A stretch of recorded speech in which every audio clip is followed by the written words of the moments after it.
خلانا السجن إنه حالة كاملة نعيش فيها كلياتنا، إنه هي هدفها زي ما أنت حكيت مش ردع الإنسان كفرد، هو فعلا هندسة مجتمع بشكل كامل، إن كان ذوي الأسير، أهله، أصدقائه، ذوي الشهيد، ذوي الشخص، قال لك الشخص اللي عم بتفرج على بيت عم بتهدم. واليوم انت حتى ما بعد استشهاده في حالة مستمرة من الاعتقال ما بعد الاستشهاد اللي مش عليه على ذويه. طوح المنظومة القضائية هاي من أجل دايما تصدير الفلسطيني أنه هو خطر، ولأنه الفلسطيني خطر إن كان بال 2011 أو قبل أو بعد، ما في أي مشكلة إن أنت تعذبه تقتله. بعد 7 أكتوبر المشهد اتغير، بطلوا محتاجين يعملوا بروباغندا ولا بي آرنج، بلشنا نشوف المعسكرات. طبعا هم معنيين يظهروا هاي الصورة، صح؟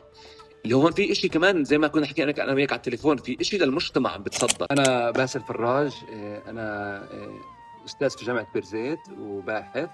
وبصراحة اليوم أحمد سحب مني كلمات كثيرة، تحدثنا عن السجون وعن المعتقلات وعن دور المنظومة السجنية في سياق الاستعمار الصهيوني. وصراحة يعني يمكن أحد الأشياء اللي ملفتة كانت إنه كيف ربطنا ما بين يعني حالة السجون ما بعد الحرب، حرب الإبادة المستمرة، وكمان ربطها في السياق الفلسطيني ككل، بس كمان في سياقنا كمجتمع فلسطيني معرض لمحاولات الاستعمار لهندسة وعينا وكي وعينا. وعم بطلع من هذا الحوار صراحة مليء بكثير من يعني الأفكار. ممنون لأحمد لهذا النقاش، إنه سحب مني أشياء كمان شخصية وأنا بحاول أخفيها أحيانا، فشكرا أحمد. ويعني عقبال حرية جميع الأسرى ووقف الحرب، وأن نستقبل أسرانا جميعا في كل سعادة وسرور، ونستقبل وقت الحرب كمان وحرية شعبنا.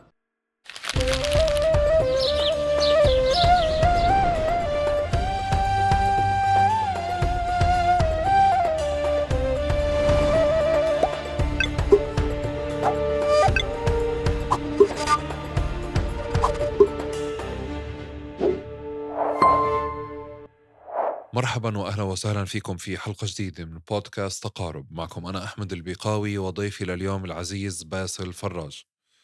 باسل الباحث والأستاذ في جامعة بيرزيت، رح نخوض معه اليوم حوار حول المعتقلات والسجون، وبشكل أساسي توجهت لباسل بسؤال بتعلق قديش منظومة الضبط والقمع، منظومة السجون بحد ذاتها هي منظومة ضبط وقمع لمجتمع وشعب كامل، أكثر منها ضبط وقمع لمجموعة من الأفراد وذويهم، مثل ما إحنا اعتدنا نفكر بقضية السجون، وحتى شكل تضامننا وتفاعلنا معها بيكون مع ذوي الأسرى ومع الأسرى بحد ذاتهم. وكأنه فعليا في أثر الضبط والقمع لا تمتد لأكثر من ذلك. ما بعد 7 أكتوبر شفنا هشاشة هذه الفكرة، شفنا فكرة كيف الاحتلال عم بيستخدم فكرة السجن والسجان والاعتقالات لضبط الضفة الغربية ولإخفاء فعليا مصير ومعاقبة أهالي غزة. وكيمكن واحد من الأساليب اللي مش أقل من التهجير والقتل اللي بيعملوا في حالة غزة، لما أنت بتختطف ناس وبتحطهم داخل معسكرات اعتقال وبتخفي مصيرهم بالكامل. رح نرجع كمان لمقارنات صارت ما بعد 2011 بالتزامن مع ازدياد الضبط والقمع والاعتقالات عند الأنظمة العربية.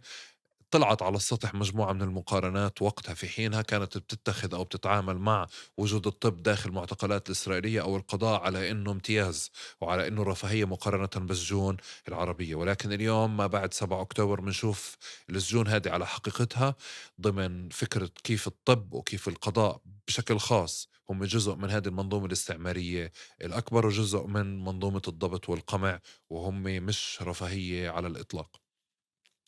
بهاي الحلقة يمكن رح تشوفوا مراجعة وحوار مع حالنا أنا وباسل بحد ذاتنا، ويمكن معاكم كمان، لكيف إحنا اعتدنا نشوف فكرة الأسرة وفكرة السجون، وكيف توقعنا وكنا نشوف دورنا تجاههم.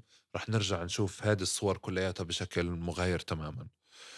مجبور أشارككم كمان إنه في شيء مؤثر فيها رح تشوفوه بأكثر من جانب، وخاصة في نهايته إنه باسل هو غير إنه باحث وغير إنه أستاذ، هو أيضا ابن لأسير محرر، ابن لي إن شاء الله بكون أسير محرر عن قريب يا رب، هو وكافة الأسرى، ابن لأسير حالي.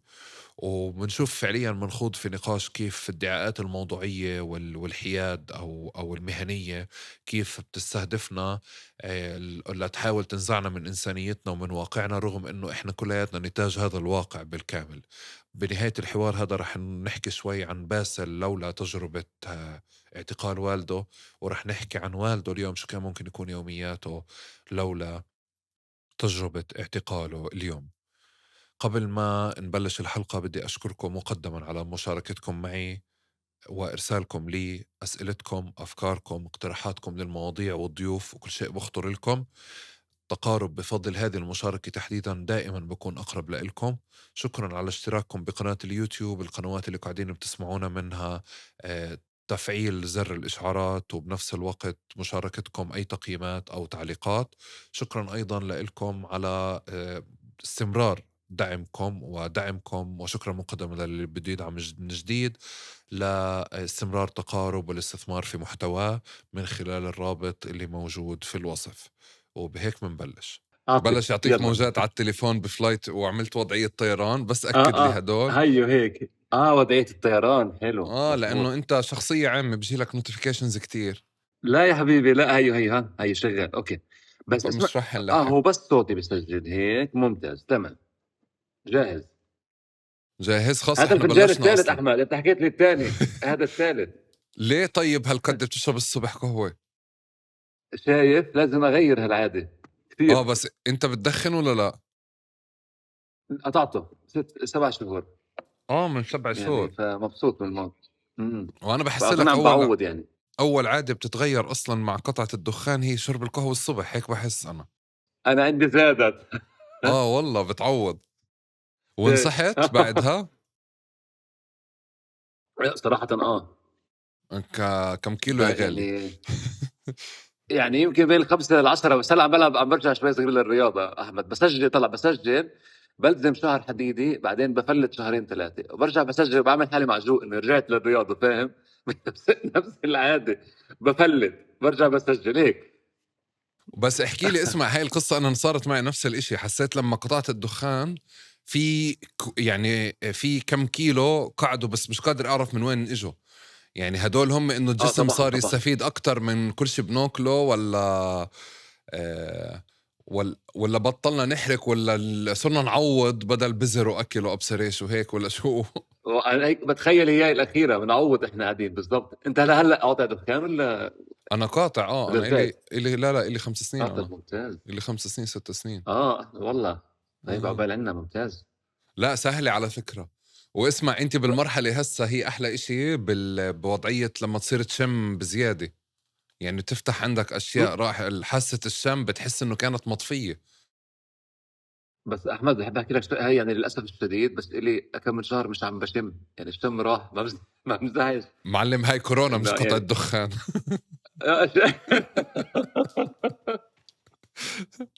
يعطيك الف عافية واهلا وسهلا. حبيبي احمد. باسل بالعادة احنا بنترك الضيف يعرف نفسه كما يحب. تمام. غير الشي اللي مكتوب عنك فعليا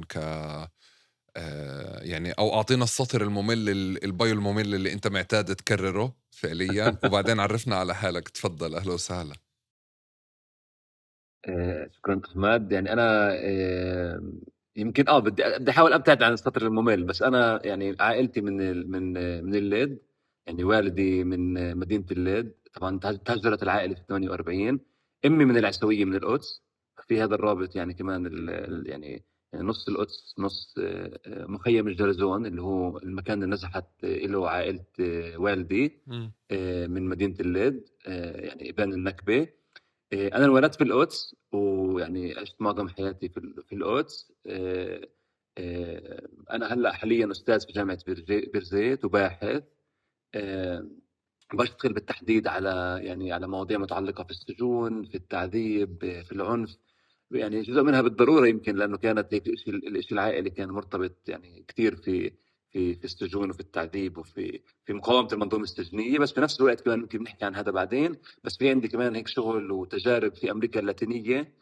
برضه كان عندي هيك يعني شغف اتعرف على تجارب الاشخاص في امريكا اللاتينيه، بالتحديد في تشيلي وفي كولومبيا، وكيف كمان هم صارعوا وقارعوا نماذج مختلفه من القمع ومن الدكتاتوريه ومن العنف، اللي كمان تخللها يمكن السجون كوسيله وكمركز وكمكان لقمع اي وسائل مقاومه في تاريخ امريكا اللاتينيه، وطبعا فلسطين بالضروره.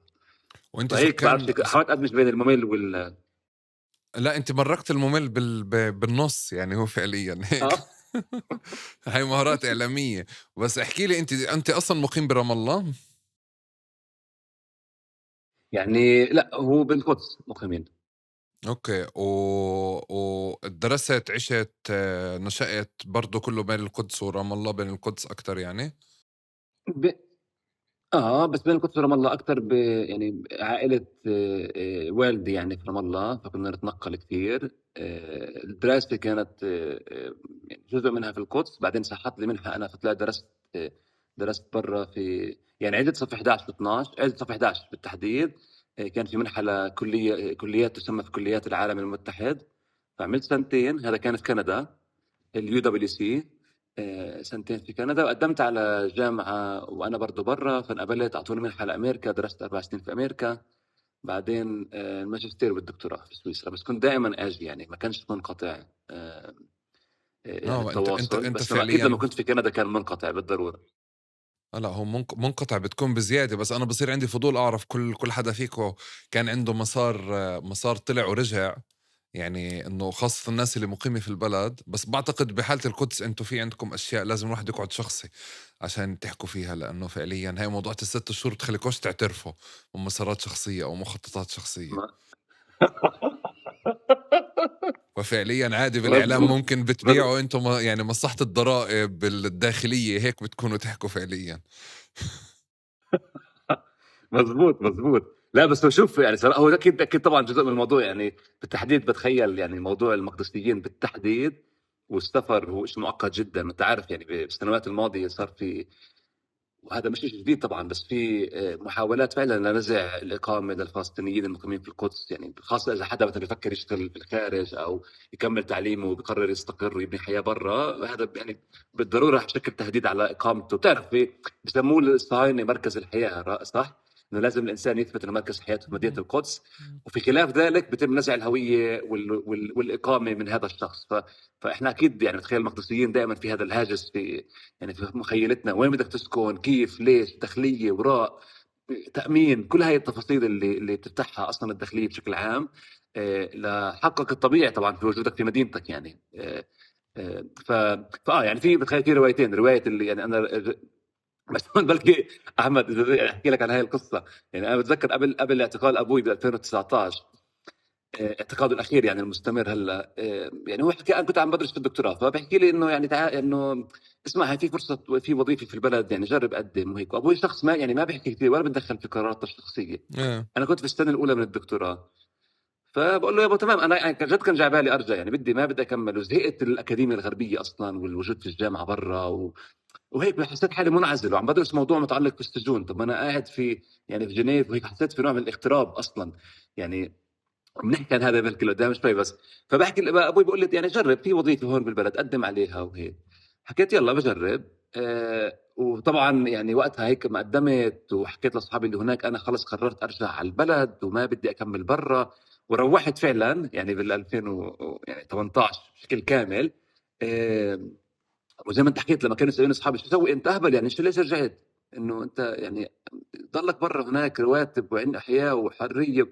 بس كنت استخدم زي ما انت هلا حكيت انه عذر، انه يعني تعرف انه رجعت لانه بالاخر الهويه وكل هاي التفاصيل.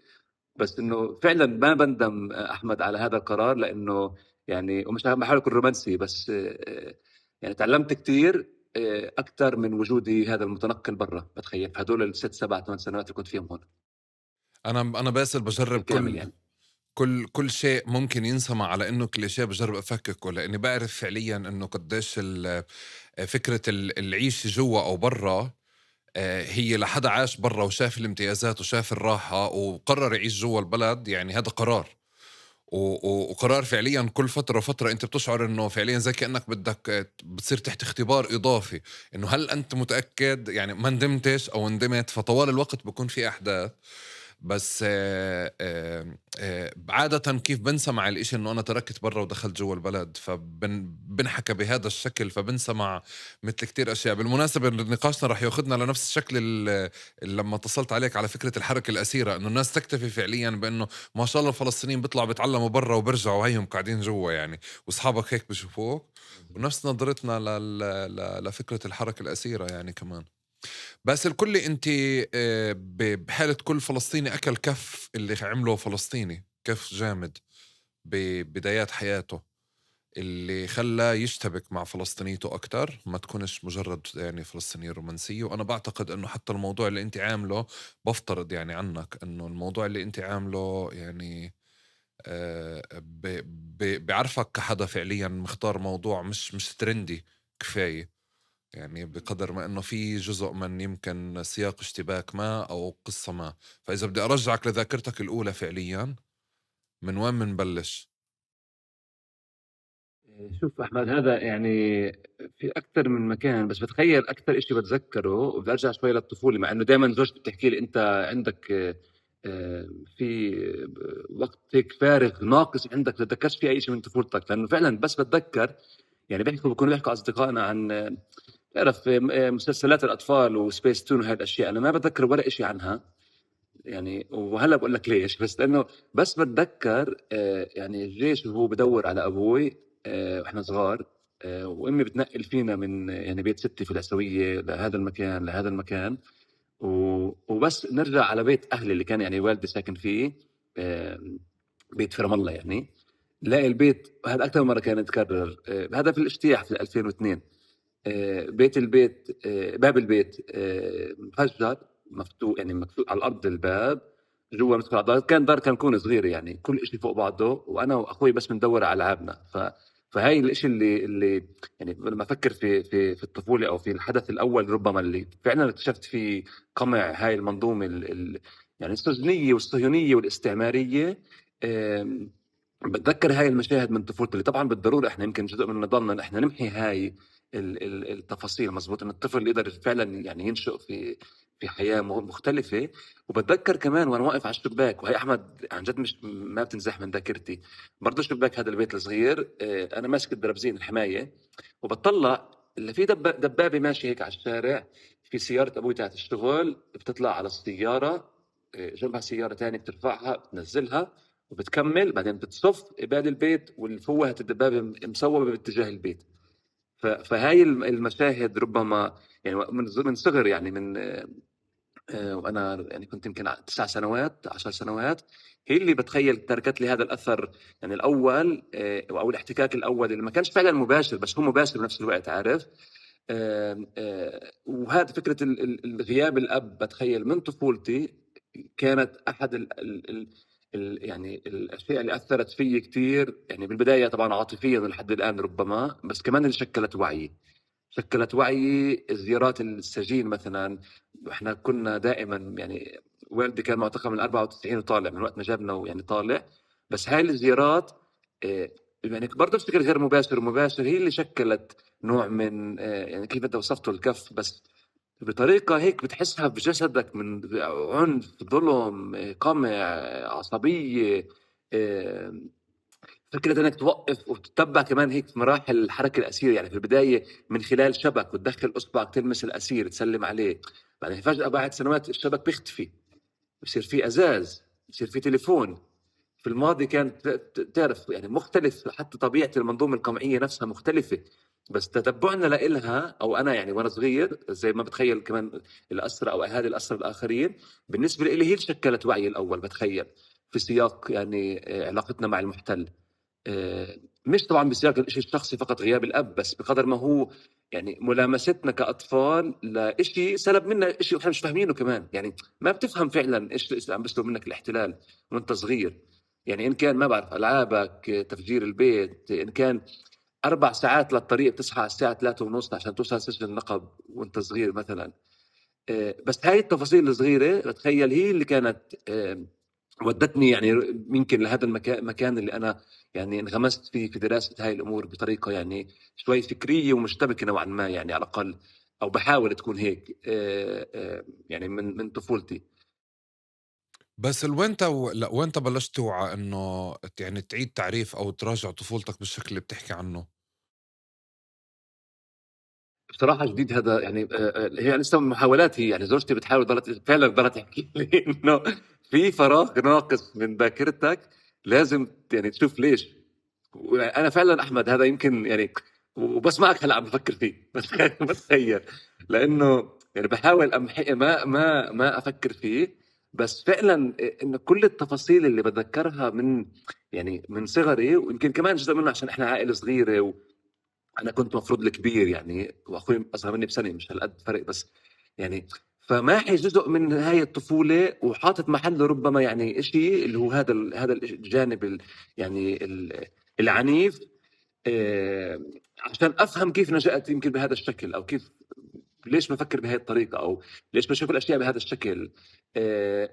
وامتى بلشت اراجع يمكن بس جديد كثير صراحه، يعني حتى وانا بدرس تعرف احمد، انا رحت الدكتوراه كانت عن السجون، والماجستير كانت عن السجون والتعذيب في دوله تشيلي يعني، فانا دائما منغمس في هذا الإشي.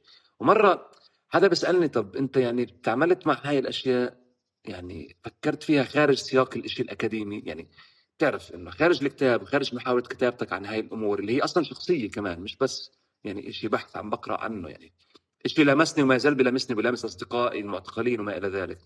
وهذا وقت صفنت بيحكوا يعني، تعرف في يعني احيانا في هيك في العلوم الانسانيه لازم تعطي مجال للتفكير وتحلل ليش انت وصلت لهذا المكان ولهذا الموضوع ما الى ذلك.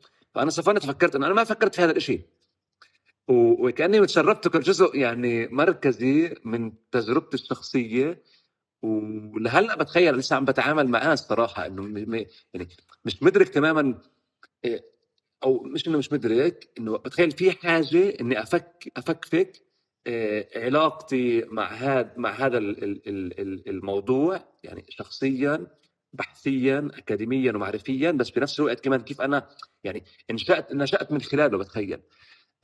ف فأما يعني صراحة أنا جديد الإجابة القصيرة بعد هاي الإجابة الطويلة يعني، بس ومش بس كامل أنا كمان. بدي احكي لك عم بجرب اسالك، بعرفش اذا نفس الشيء في مسارات مشتركه مع الناس اللي عاشت إشي في البلد وطلعت اتغربت، فبصير في عندها مشهد بتشعر بالنواقص، او لما بتكون قاعده في قاعده الناس بتحكي عن يوميات بعمر 16 او 17 او 18 او 15، فبصير الواحد يعمل هاي المقارنه اللي بحكي لك عنها. فصار عندي فضول لما انت عم تحكي انه خاصه القدره، لانه الناس لما تكون عايشه في البلد بتشخصش الإشي بالشكل اللي انت بتقوله، يعني هو اليوم يوم تبعها ما زال مستمر. ففي حالة انقطاع أو فصل هي اللي بتخلي الواحد يشوف المشهد اللي أنت حكيته على الشباك إنه هذا مشهد، يعني مشهد بنحكى عنه. بس أنت لما الواحد ما يغادر البلد هو واحد من المشاهد الطويلة يعني اللي عادي بنضلك عايشها وهيك. فجربت أشوف إذا كان في مرحلة ما بالغربة أو قبلها اللي خلتك تشعر إنه لا في إشي مختلف أنت مركت فيه يعني. فهمت عليك، فهمت السؤال. آم، مش هو عارف مش احمد سؤال، اذا هو كان في شيء تفكير على بالغربه. فكرة. هو تفكير، هو بفهم، عم نحاول نسوي تقارب انا وياك احمد، بدنا نحاول نقارب. بشرشر فيك معي أنا. ما هو يعني مش ما اظن في كان لحظه معينه في الغربه بقدر ما هو وعن جد يعني هيك طرحك حلو، لانه كمان عم بيخليني افكر في الاشياء في طريقه شوي مختلفه. بس ما أظن كان في لحظة معينة في الغربة اللي جعلتني أفكر في إنه والله هذا حدث كان، بقدر ما هو بتخيل فعلا زي ما قلت لك إنه مساري، إذا نحكي شوي عن المسار الأكاديمي، مساري الأكاديمي الفكري يعني بحثي يعني نحكي هذا الموضوع عم بحاول أتناول أنا أكاديميا وفكريا. يمكن لما شعرت ربما انه في يعني في خلل، انا فعلا ما يعني هو مش موضوع اكاديمي زي ما انت حكيت، هو موضوع معاش، مم. يعني معاش مش بس إلي وإلك وبس، للشعب الفلسطيني ككل. بس بنفس الوقت هذا الموضوع المعاش هو موضوع يعني يعني برضه بننفع نفكر فيه أكاديميا وفكريا، بس وبيأثر في نفسيتنا وفي وجودنا وكينونتنا، يعني كينونتنا وتفاصيل حياتنا.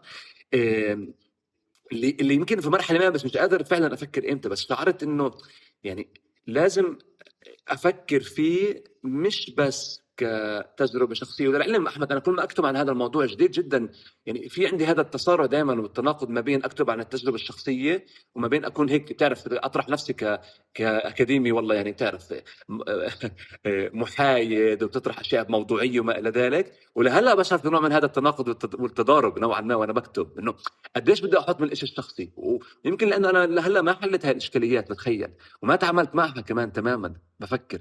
وحتى جزء من الاشياء يمكن اذا برجع احمد للفكره طرحتها انت في الغربه، في مشهد برضه بتذكره يمكن رحت على لما كنت في تشيلي. بتعرف يعني في تشيلي كمان كجزء من يعني دول في امريكا اللاتينيه، يعني تعرضت لقمع مش بس من فعل الاستعمار الاسباني، بس كمان قمع ونظام دكتاتوري يعني لسنوات وعقود طويله. وفي تشيلي بالتحديد يعني مع نظام حكم اغوستو بينوتشيه اللي هو كان من احد يعني اشرس الانظمه القمعيه فعلا والدكتاتوريه في امريكا اللاتينيه في السبعينات القرن الماضي. بتذكر هم يعني بعد ما رجعت الديمقراطيه بين قوسين لهذا البلد، بلشوا يحولوا السجون ومراكز التعذيب لاماكن ذاكره. فانا رحت مع اصدقاء لاني هيك اتفرج على احد المتاحف الموجوده هناك، ومشينا في هذا المكان اللي هو يعني فعلا بيحول لك يعني كيف كانوا بيتعذبوا الاشخاص او المناضلين، محولين هذا المكان واساليب التعذيب لمكان انت بتمشي فيه عشان تتذكر ايش كان فيه في الماضي. فانا هون صفنت وفكرت يمكن انه طب يعني في تضارب برضه هون، عارف انا بمشي في مكان طب هو معاش بنفس الوقت، كنت لسه يعني بنفس الفتره ابوي كان معتقل وعم بدرس هذا الموضوع، وعم بمشي في مكان مفروض اتعامل مع هذا الماضي بس هو مش متعامل معه تماما لانه لسه في اثار للالم والقمع في هذا المكان في تشيلي اللي هو لسه يعني مكان بتم اعتباره كمكان ماشي ديمقراطي، بس هو عنيق لسه في اثار للعنف الدكتاتوري لحد تلك اللحظه.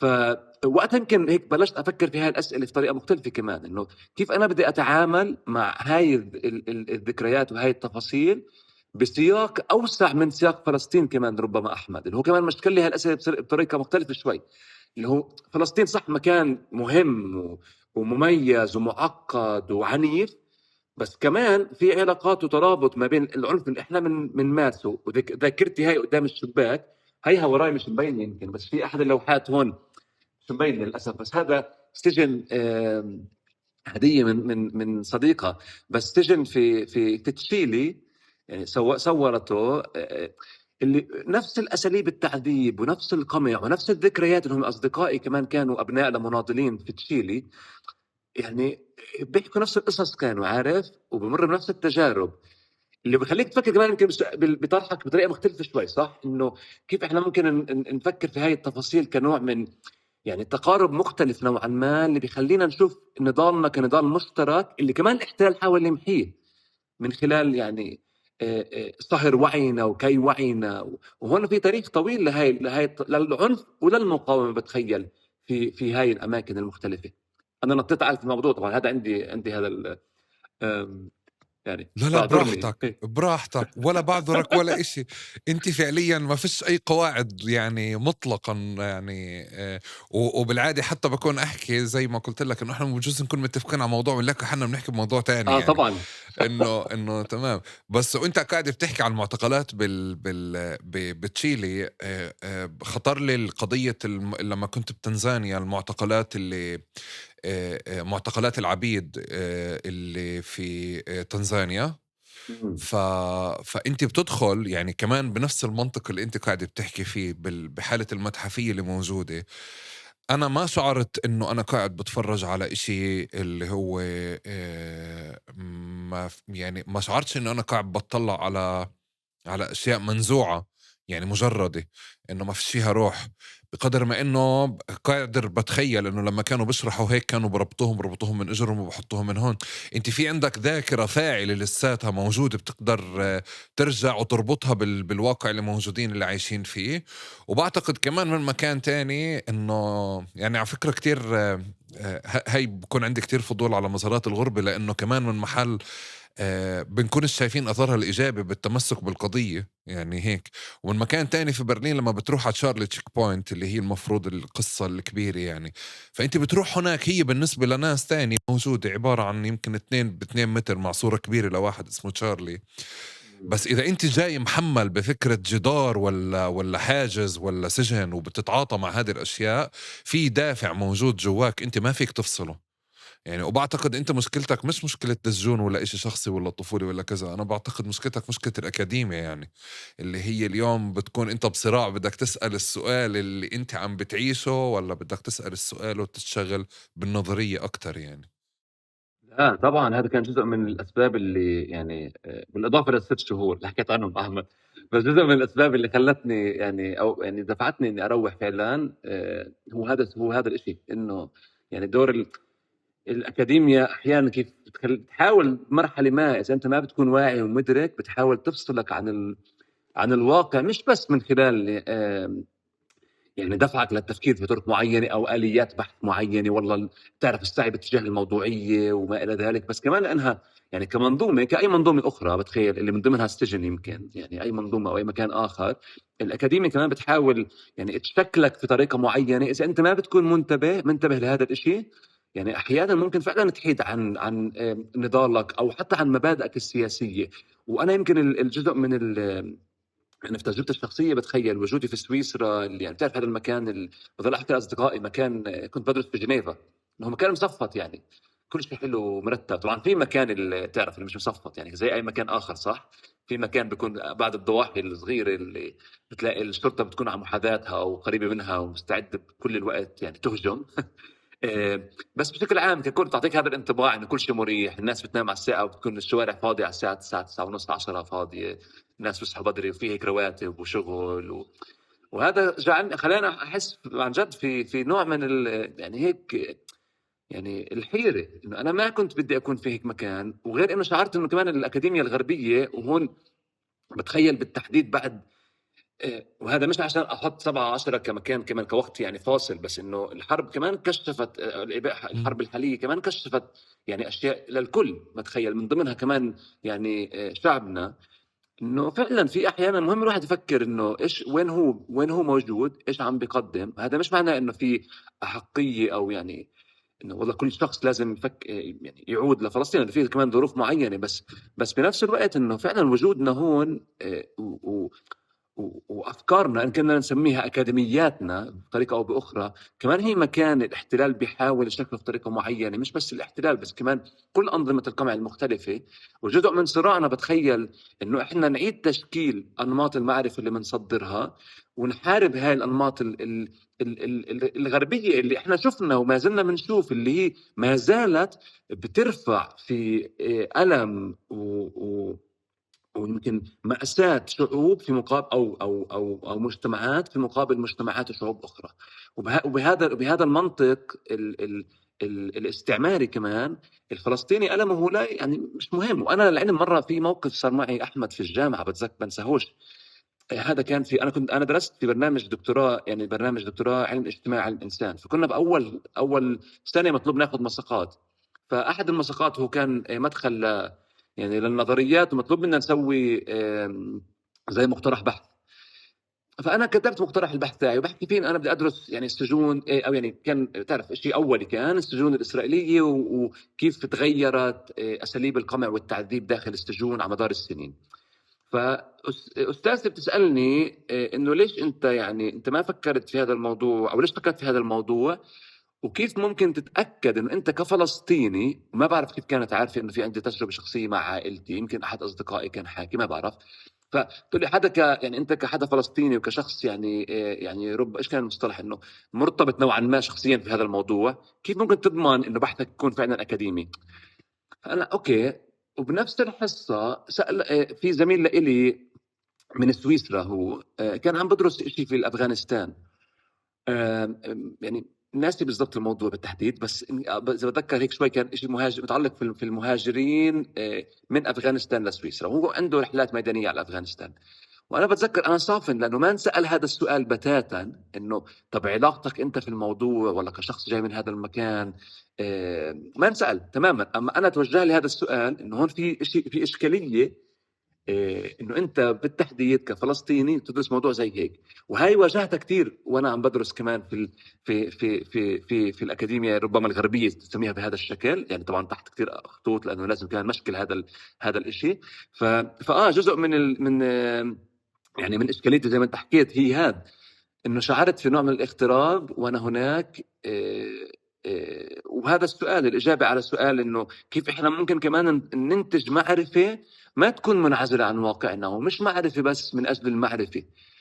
وبتخيل هون كمان يعني موضوع السجون بودينا على هذا المحل كمان، لأنه المعرفة اللي بتنتج في السجون إن كانت من الأسرى كتابيا أو حتى أفكار ومعرفتهم فعلا. تعرف امبارح كان في استقبال لصديقة لنا أحمد طلعت من السجن، انه تكون موجود في إشي زي هيك، انه ممكن نحكي اوكي رومانسي بغض النظر، بس بسوى عن جد يعني كثير اشياء تانية في كل تحليلاتنا برايي باعتقادي. انه حدا يطلع يحكي لك كيف هم كانوا قادرين يعني في ظل الحرب وظل هذا العنف اللي عم بيواجهوه الأسرى والأسيرات، إنه تطلع وتحكي لك كيف كانوا قادرين ينتصروا على السجان لولا لحظات. أنا ما بقدر أترجمه لكلمات هذا الإشي. وبيخليك فعلا تفكر إنه في أنماط معرفة مرة تانية. ويمكن إحنا دور جامعاتنا إحنا لازم نرفع كمان بجامعاتنا ودور معرفتنا كمان، وهذا الشيء لازم نفكر فيه. بس إنه في معرفة أو أنماط معرفة وتفكير يعني الاحتلال فعلا بيحاول يقمعها او يعيد تشكيلها، عشان احنا ما نفكر انه في عنا القدره نعيد تشكيل وعينا ونشكل وعينا بطريقه محدده، وفعلا نحلم في عالم مختلف تماما، اللي هو العالم اللي احنا بنستحق فيه الحريه، مش بس بنطالب فيها. أم، بتخيل بس هيك يعني مكانك او طرحك حلو، لانه يعني هو الإجابة على هاي الأسئلة مش بس يمكن الغربة ككل، بس كمان كيف هاي المصطلحات والمسميات وفكرة الغرب والشرق أو الأكاديمية الغربية. يعني اللي هو سؤال برضه مهم، تعال نطلع ايش بصير بالجامعات هلا بالعالم مزبوط، والقمع اللي عم بصير انه انهارت امامه فعلا غزة والحرب الحالية.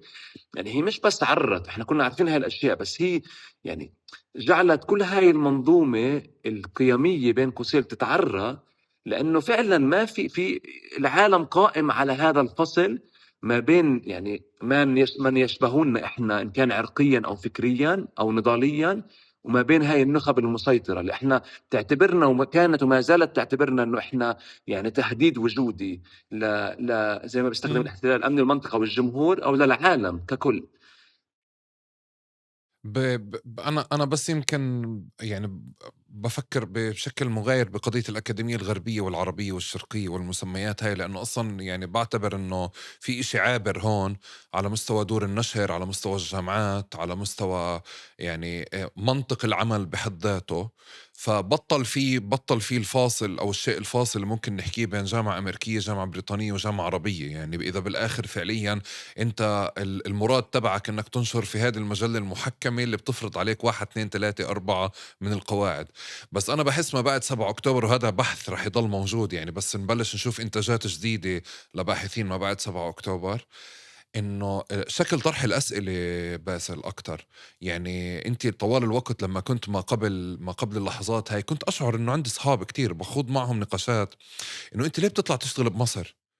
يعني ليه بتطلع تشتغل فعليا مثلا في سوريا، او بتطلع تشتغل بمكان تاني، واحنا فعليا في عنا اصلا يعني قيود وضوابط ومنع دخول الناس وبحصار فعليا ممكن نتعاطى معه، انه اصلا يعني ما بخليكاش تشعر انه عندك رفاهية انك تشتغل باماكن تاني، مع الناس هذا الكم من الباحثين. وإشي تاني كمان بشعر انه كمان في نمط من الاسئلة او نمط من الطرح اللي بودينا لنتائج مختلفة، يعني ما بخلينا نشوفه. يعني احنا فعليا ما قبل 7 اكتوبر بالصحافة وبالبحث كنا افكر باسل انه يعني لما بنحكى على 500 كيلو فعليا من الأنفاق تحت الأرض، أوكي، هذا تجهيز لمعركة كبرى. يعني أنا كباحث كصحفي ممكن أستدل عليه بكمية الرمل اللي قاعدة بتطلع بالشوارع، يعني هي فيكاش تخفيها يعني. تمام. في نوعية حديث في البلد أو على مستوى اقتصادي اللي ممكن يعطيني مؤشرات إنه البلد وين رايحة أو لوين جاي. ممكن تسمع هذه الأشياء أنت من اتصال مع صديق، ممكن تأخذ هذا الإشي ويعطيك مؤشر على أنه في قلق من حرب جاي أو في تهديدات جاي. ولكن لما بتشعر أنه في حدا مصمم معادلة ما على أنه لا حاليا غزة مش رايحة باتجاه معركة، لأنه غزة رايحة باتجاه سكون أكتر بناء على 1 2 3 4 5، فبتحس النتيجة بتطلع بالآخر مش ريليفنت للواقع، مش يعني مش ملهاش علاقة بالواقع اللي موجود يعني. والنمط الثالث بظن بنقاش الأكاديمية اللي هي قضية الكارير، يعني اللي بظن هذه بدها بحث آخر بحوار تاني. يعني كمية المفاجئ صراحة، يعني محبط ومفاجئ يعني. لا مزبوط. شوف أكثر يعني هون يمكن يعني أنا برضه بتفق معك في اللي طرحته بخصوص يعني هاي المسميات، لأنه فعلا إحنا لازم نمشكلها كمان. مش بالضرورة إنه في أكاديمية، الأكاديمية الغربية هي قالب واحد، الأكاديمية الشرقية قالب واحد، لأنه كمان زي ما أنت حكيت في الآخر تخضع أي جامعة بتخضع لمعايير محددة. وتعرف إنه كيف إحنا أنت ممكن تشكل الجامعة، وحتى الجامعة ككل كمان كمكان بيروقراطي كمان إن كانت هون أو برا. مزبوط إنه خاضع لهاي الشروط للنشر وما إلى ذلك.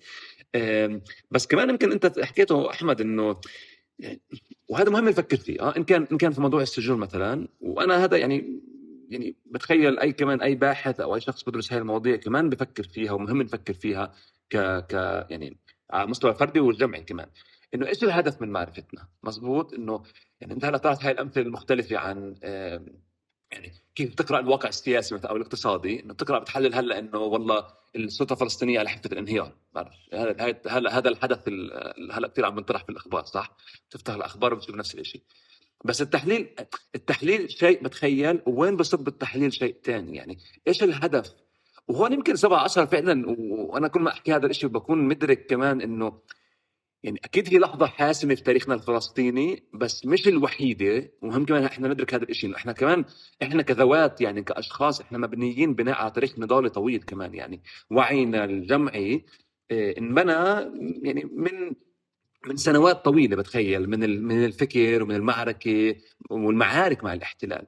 بس مهم بتخيل نفكر فعلا انه ايش هدف. يعني اقول لك شغله احمد، يمكن هون نطيت شوي، بس لما انا اطلع على السجون هلا اللي هو موضوعي، يعني موضوعي بحكي هيك كموضوع يعني بحثي ومعرفي. فتطلع إذا يعني الفرق ما بين 17 وهلا، انه كيف الاحتلال فعلا بدا في هاي الهجم. اول ما صارت يعني معركه طوفان الاقصى هجم على السجون ونزع كل شيء من مقتنيات الاسرى وطبعا اخضعهم لكل هاي التفاصيل العنيفه والقتل وما الى ذلك. وبتقارنها كمان في السنوات الماضيه وكيف احنا كمان كنا نحلل المنظومه السجنيه. وهون مهم يعني نفكر انه فعلا يعني بتعرف انه كنا نحكي عن مش انا كباسل فقط، بس بشكل عام انه ندرس السجون وكيف الاحتلال بيستخدم السجون، وبمرحله ما والله اتجه بتعرف باتجاه يعني اخفاء التعذيب. هون في تحليل معين بيحكي انه يعني بعد قرار محكمه العليا انه بلش يخفي التعذيب نوعا ما تماهيا مع حقوق الانسان وهي المسميات، وانه اسس لهي المنظومه القضائيه وما الى ذلك. بس فعلا 17 عرض كل شيء. يعني حتى اقول لك تحليل يعني مش معنى احنا طبعا كلنا مدركين انه السجن هو مكان قمعي، بس اللي حصل انه وهون مش معناه انه الاحتلال كمان يعني ازال قناعه الديمقراطي، هو عمره ما كان في عنده هذا القناع الديمقراطي.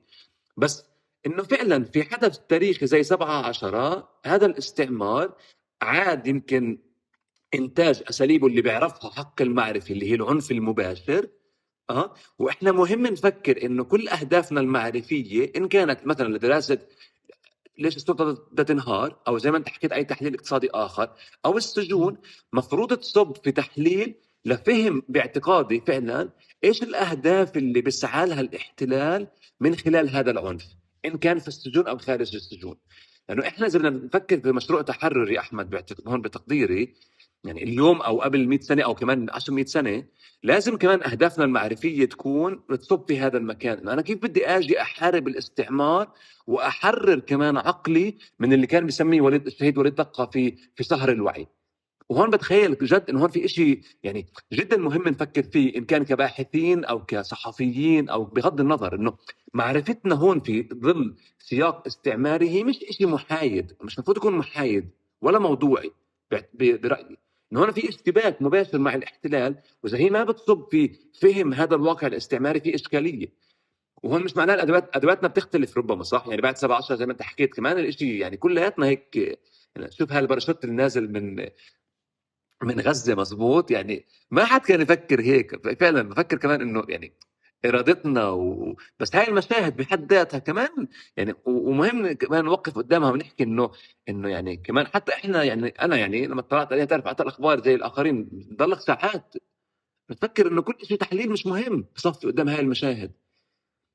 وإن كانت المعرفة ما بتصب في هذا المكان فعلا لتفكيك هذا الواقع اللي هو جدا أليم جدا عنيف، يعني لازم نعيد النظر في كيف احنا بنحلل بتخيل وكيف نفكر في هالاشياء. واجا الوقت هلا نحول احمد زي ما انت كنت حكي لي. شايف اه هي زبطت. ممتاز.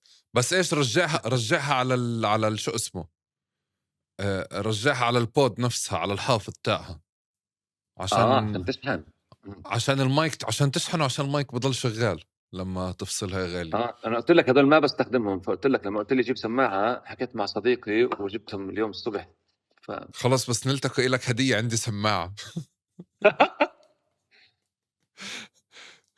بس بدي أسألك، أنا من عندي بافكّر جزء من شكل تقديم أخبارنا الصحفية والإعلامية وكمان البحثية بسياق السجون، وخاصةً ما بعد 2011. وأنا بذاكرتي فعليًا في عندي مرحلتين اللي انحط سؤال السجون وخصوصيتهم تحت الشك. المرحلة الأولى ما بعد 2011 لمّا السجون العربية طلعت صيتها على العلن وطلعت جرائم الأنظمة العربية كلّياتها، فإحنا هون اضطرينا ووقعنا بمقارنات اللي خلّتنا نسكت، يعني بمحل إنه حتى لمّا بنحكى على قضية التعذيب بالسجن الفلاني في النظام الفلاني في البلد الفلانية وتعمل مقارنة عنا، فبنحكى إنه أنتم فيش عندكم هذا النمط من التعذيب. فإحنا حتى فعليًا ما بندخلش بسياقات تاريخية، بس بنوصل للنتيجة هذه وعند قدام وحشية الأنظمة العربية، يعني اللي شفناها أو سمعنا عنها بتخليك بمحل تشك بهاي المنظومة كلياتها أو تتعاطى معها كشيء أخلاقي. إنه حتى بينك وبين حالك بتقول إنه ممكن فعلا الأطباء اللي موجودين داخل السجون هم مش من ضمن نقابة الأطباء الإسرائيليين، لأنه حتى نقابة الأطباء الإسرائيليين أخلاقياتها وقيمها فعليا بتستوعبش الناس اللي موجودين داخل السجون. بس على الأقل بتصير تقول بالنهاية إنه في عندهم أطباء داخل السجون، يعني بتصير تفكر بهذا المنطق. والقصة الثانية اللي هي لحظة 7 أكتوبر، اللي فتحت عندي السؤال اللي حكيت لك عنه، فكرة إنه أنا ما بطلت أشوف إنه السجن هو بتعلق بشخص أو فرد. بمعنى كيف إحنا بنعرف إنه الفلان الفلاني عمل الجرم الفلاني ما بين قوسين وتم اعتقاله أو حبسه، بقدر ما إنه الاحتلال بيعتمد على يعني كأبرز الأساليب في ضبط المجتمع الفلسطيني اللي شفناها سواء بحالة غزة ما بعد 7 أكتوبر أو بحالة الضفة. إمم. احكي لي عن النقطة الأولى يا غالي بالأول. النقطة الأولى يا غالي، تمشكلت أنت فيها مثلي؟ صراحةً لأ، بس كانت يمكن أوضح لك؟ بدي أحاول أشوف يعني أفكّر معك ليش يعني ممكن نفكّر هيك وليش ممكن ما نفكّر هيك، ممكن يعني نفكّر في الجهتين. آمم أنا بافكّر يمكن جزء من يعني هذا الموضوع بالتحديد إنه بتتذكّر لمّا يعني وطبعًا هذا هيك جزء من كيف المنظومة الصهيونية بتشتغل صح؟ إنه قبل 7 أكتوبر وبعد طبعًا كل ما كان يكون في محاولات يعني عالمية دعوة لمقاطعة الاحتلال أو بتعرف أنماط مختلفة من التضامن عالميًا، إيش كانت تسوي هاي المنظومة الخطابية الصهيونية؟ تحكي إنه طَب اطلعوا على إيران، مضبوط؟ اطلعوا على مم. سوريا وتعمل هاي المقارنة. يعني بتذكر بالتحديد، يمكن هذا كان كمان جزء من تجربتي لأن كنت بدرس برا، كان اللوبي الصهيوني في الجامعة عندنا فعلا يحاول يسوي هاي المقارنة، وبالتحديد في 2011 زي ما أنت حكيت، ويحكي إنه يعني أنتوا ليش بتركزوا على إسرائيل في حال طلعوا على الشرق الأوسط هي الدولة الديمقراطية الوحيدة زي ما أنت هلأ حكيت. هذا الخطاب اللي بيستخدمه مزبوط، إنه الدولة اللي فيها أنظمة قوانين وحتى المعتقل بحد ذاته بيخضع لهاي المحاكم وما إلى ذلك. ودائما كانوا، أنا بتذكر كثير منيح أحمد، يعني كنا بنحاول في الجامعة نمرق يعني زي قرار أولي باتجاه مقاطعة بضائع إسرائيلية في الجامعة. يعني الحركة الطلابية يعني الصهيونية كانت تستخدم هذا الخطاب، يحكوا أنت بتطلعوا على سوريا شو عم بصير في المعتقلات وفي أماكن أخرى وطبعا إيران وما إلى ذلك. وانا بتذكر انه كنا نحكي لهم انه يعني ما كناش طبعا ما كنا نتناقش معهم بشكل مباشر، بس يعني بتفكيري على الاقل وكيف كنا نصيغ المحاجه، انه كيف نرد على هاي التساؤلات، انه مش صح انه حتى دوله الاحتلال لما نفكر احنا قانونيا، ويمكن هذا جزء كمان ادركته بعدين، انه ما في هاي المنظومه فعلا القانونيه الديمقراطيه اللي بتتعاطى مع الاسرى. يعني لما نفكر في موضوع التعذيب مثلا، الاحتلال فعلا شرع عن التعذيب بطريقة مباشرة من خلال قوانين ولوائح وضوابط. يعني هو بيستخدم مصطلحات زي مثلا واكيد انت بتعرف في الاعتقاد الاداري انه هو بشكل خطر عن المنطقه والجمهور. مزبوط، ما في داعي هو يحكي ما في داعي يحكي للاسير او للمعتقل ليش تم اعتقاله. بس هو فعلا استخدم وطوع المنظومه القضائيه هاي من اجل دائما تصدير الفلسطيني انه هو خطر. ولانه الفلسطيني خطر ان كان بال 2011 او قبل او بعد، ما في اي مشكله ان انت تعذبه، تقتله، تخضعه للاعتقاد الاداري، او تستخدم ابشع انواع التعذيب ضده. نفس الشيء مثلا بنطبق كمان لكيف هو مش بس شرع عن التعذيب. عم بحكي هلا بنرجع كمان شوي لبعد 17 اللي هي كمان كانت حاله مختلفه يمكن زي ما انت حكيت. بس قبل انه فعلا الاحتلال، يعني ليش انا كنت بتعامل مع الموضوع يمكن في هيك في طريقه مختلفه شوي، كنت ملامس انه هو مش صحيح. انه هو عم بصدر هاي الصوره عن نفسه، انه بتعرف ملتزم بهاي القوانين وبهاي الضوابط. بس حتى الدكاتره مثلا، عشان انت طرحت هذا الموضوع، هذا كمان شيء كان بيعنيني وكنت مهتم فيه شوي صغيره.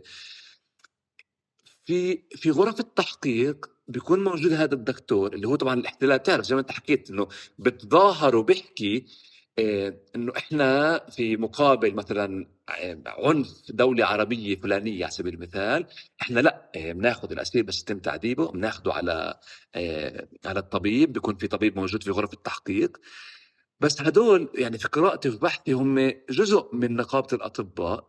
وفعلا كدكاترة هم إيش بيسووا؟ بعتوا بس الأسير والمعتقل، إما إن كان يعني هلأ أو قبل حبة أكامول تعرف لتسكين الوجع، بس وجودهم هو صوري. ليش صوري بحكي؟ لأنه فعلا هم موجودين عشان يعطوا هذا الطابع الشرعي لهاي المنظومة، يشرعنوها امام العالم وامام انفسهم يمكن بالضروره كمان، انه لا، هاي المنظومه هي منظومه قضائيه قانونيه تهتم بحقوق الانسان. وبحب احكي شغله هون احمد، يمكن كمان اذا بنفكر احنا في انماط الاستعمار والعنف، ممكن فعلا نربط ما بين هذا النموذج اللي احنا هلا طرحناه وما بين كيف الاحتلال الامريكي في العراق وافغانستان استخدم نفس المبررات.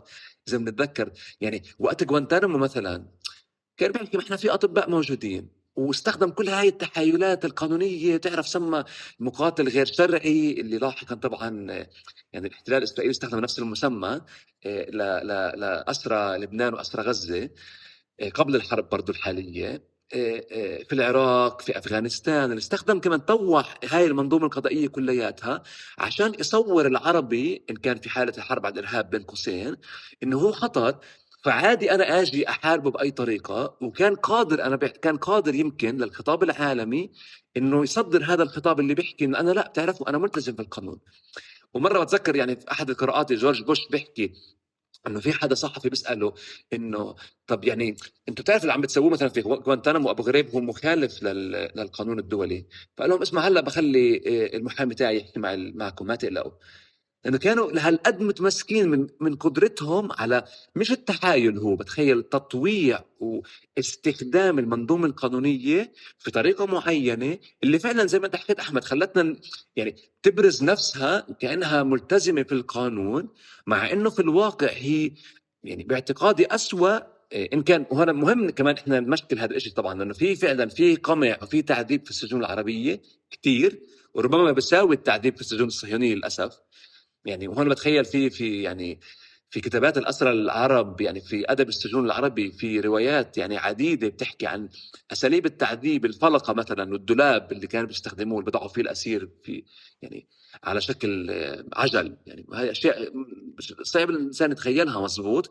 بس بتخيل مهم كمان يعني بس ندرك انه المنظومه الصهيونيه مش لوحدها اول شيء سوت هذا الشيء، هي انبنت على تجارب استعماريه. يعني ان كانت فرنسا في الجزائر وتونس، او حتى المنظومه يعني الامريكيه في الفيتنام مثلا، وفعلا كان في تبادل تجارب اللي استطاعت من خلاله تظهر نفسها كانها ملتزمه بالقانون بين قوسين. وتخلينا نفكر انه بتعرف، اعطيك مثال احمد، انه منظومة أو الاعتقاد الإداري، الاحتلال شو بيحكي لنا وللفلسطينيين؟ إنه بتعرف إنه في هذا الملف السري اللي أنت بيتم اعتقالك من خلاله، اللي أنت يعني بتعرف إنه في هذا الملف في دلائل أمنية بتشير لأهمية اعتقالك أنت يا أحمد أو حدا آخر، وهو ما بدر يفصح عنها لأنها هاي ملف سري. مزبوط. بس بنفس الوقت مع إنه ملف سري كمفهوم هو إشي يعني أنت عم تتحايل فيه عشان تمنع المعتقل من إنه والله يدافع عن نفسه أو محاميه. بس بنفس الوقت شو سوى الاحتلال؟ حط محاكم الاستئناف، مزبوط، وتظاهر كأنه إنه في منظومة قضائية أنت ممكن والله تروح على مراحل متعددة من الاستئناف كمعتقل إداري، تحاول تطعن وتستأنف في هذا القرار الإداري اللي توجه لك، اللي هو طبعا في أغلب الحالات أنت رح تقضي المدة ورح يتم تجديد اعتقالك مرة تانية. فهو فعلا إنه يعني لما نفكر إحنا في هاي المنظومة السجنية، وهذا مش بمعزل عن كلامك، بتخيل معك مهم نفكر فعلا انه كيف الاحتلال تعلم من تجارب عالميه وحتى عربيه للاسف يعني. وهنا في منظومه سجنيه قمعيه عربيه احنا مهم كمان ندركها ونحكي عنها، لانه في اخفاء قسري كمان لاشخاص في الدول العربيه لحد الان، يعني انه وينهم هدول الاسرى ما حدش بيعرف. فمهم نحكي عن هذا الموضوع. بس بنفس الوقت يعني ندرك يعني يمكن انه الاحتلال قبل 2011 كمان كان باني هاي المنظومه القانونية بالتواطؤ مع الأطباء والمنظومة هاي الصحية اللي أتاحت له. إذا بنتذكر مثلا حالة الأسير سامر العربيد مثلا لما تم اعتقاله في 2019، خلال يومين اعتقاله من أمام يعني عمله، خلال يومين هو كان في المستشفى يعني كان ربما رح يستشهد يعني. والأطباء بس إيش بيسووا في التعذيب؟ الأطباء أو في غرفة التحقيق بيشوفوا الأسير المعذب جسديا، بكتبوا إنه لا مانع من استكمال التحقيق. فهم عم بعطوا كمان عم بشرعنوا هاي المنظومة كلياتها القانونية اللي هي بتصب في مرة تانية في نفس المكان اللي بصور لنا الفلسطيني أو بيعيد إنتاجه كمان إنه هو خطر وعادي أنت تمارس ضده أي أنواع من أنواع التعذيب.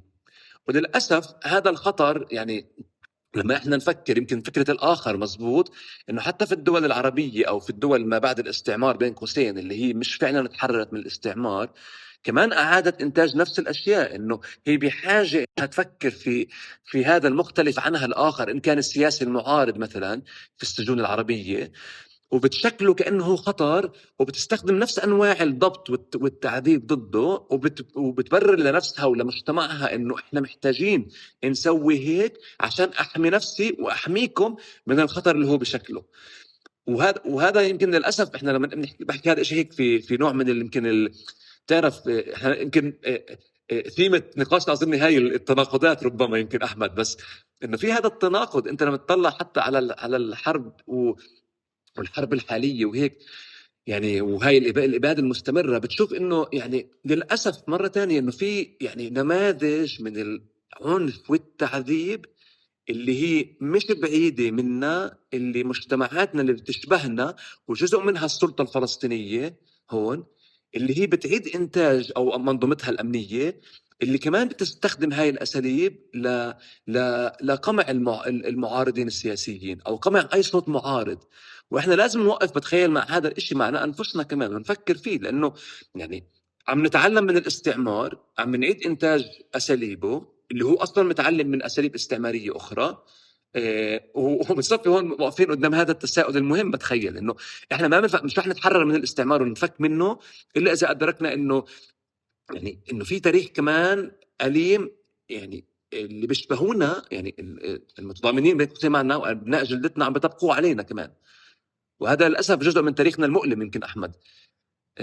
أنا بفكر كمان باسل جزء من الأساسي من المشكلة بالتعاطي مع الرواية، وأظن بجوز نشأتك زيي، إنه لما كنا بنسمع عن السجون دايما السجون هي مكان فيه طوش كبيرة، فيه تحدي كبير، وأسرانا دايما مهم. منتصرين على الموضوع يعني، فدايما متقدمين والحركة الأسيرة بخير والفصائل بخير. فأنت لما بتيجي بتطلع بتلاقي في سياق دايما أنت فاهمه على إنه في معركة موجودة أنت منتصر فيها أو متقدم فيها، أو الأسرى مدبرين حالهم. ومن مكان تاني بتصير بتشوفش الجانب اللي انت بتحكي عنه، هذا بيحتاج تفصيل اكثر. يعني فكرة الاعتقال الاداري انه هي بالضبط فكرة المحامين او المحاكم اللي انت ممكن تترافع عنها، انه اوكي هو فعليا كان حاطيني اعتقال حكم اداري 6 اشهر، نزل له 3 شهور بس بعدين رجع مدده، او بعدين انا رجعت طلعت ورجعت اخذته مرة تانية. ففي دائرة هيك ما بكون الواحد شايفها من مرة. ومن مكان تاني كمان جزء من الامتيازات اللي احنا بنشوفها امتيازات، اللي هي قضية مثلا قدرة الأسرى على تهريب التليفونات أو على اختراق المنظومة الأمنية وإدخال التليفونات.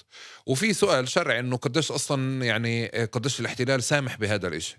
أوكي. فأنتِ بتصير تشوفه وهو بدخله عم بضبط فيك، وأنتِ قاعدة بتعمل تليفونات عم بضبط فيك، فبتصير تشوف دائرة حتى أي امتياز أنتِ ممكن تشوفه داخل هذه المنظومة الأمنية هو فعليًا أداة ضبط إضافية جديدة.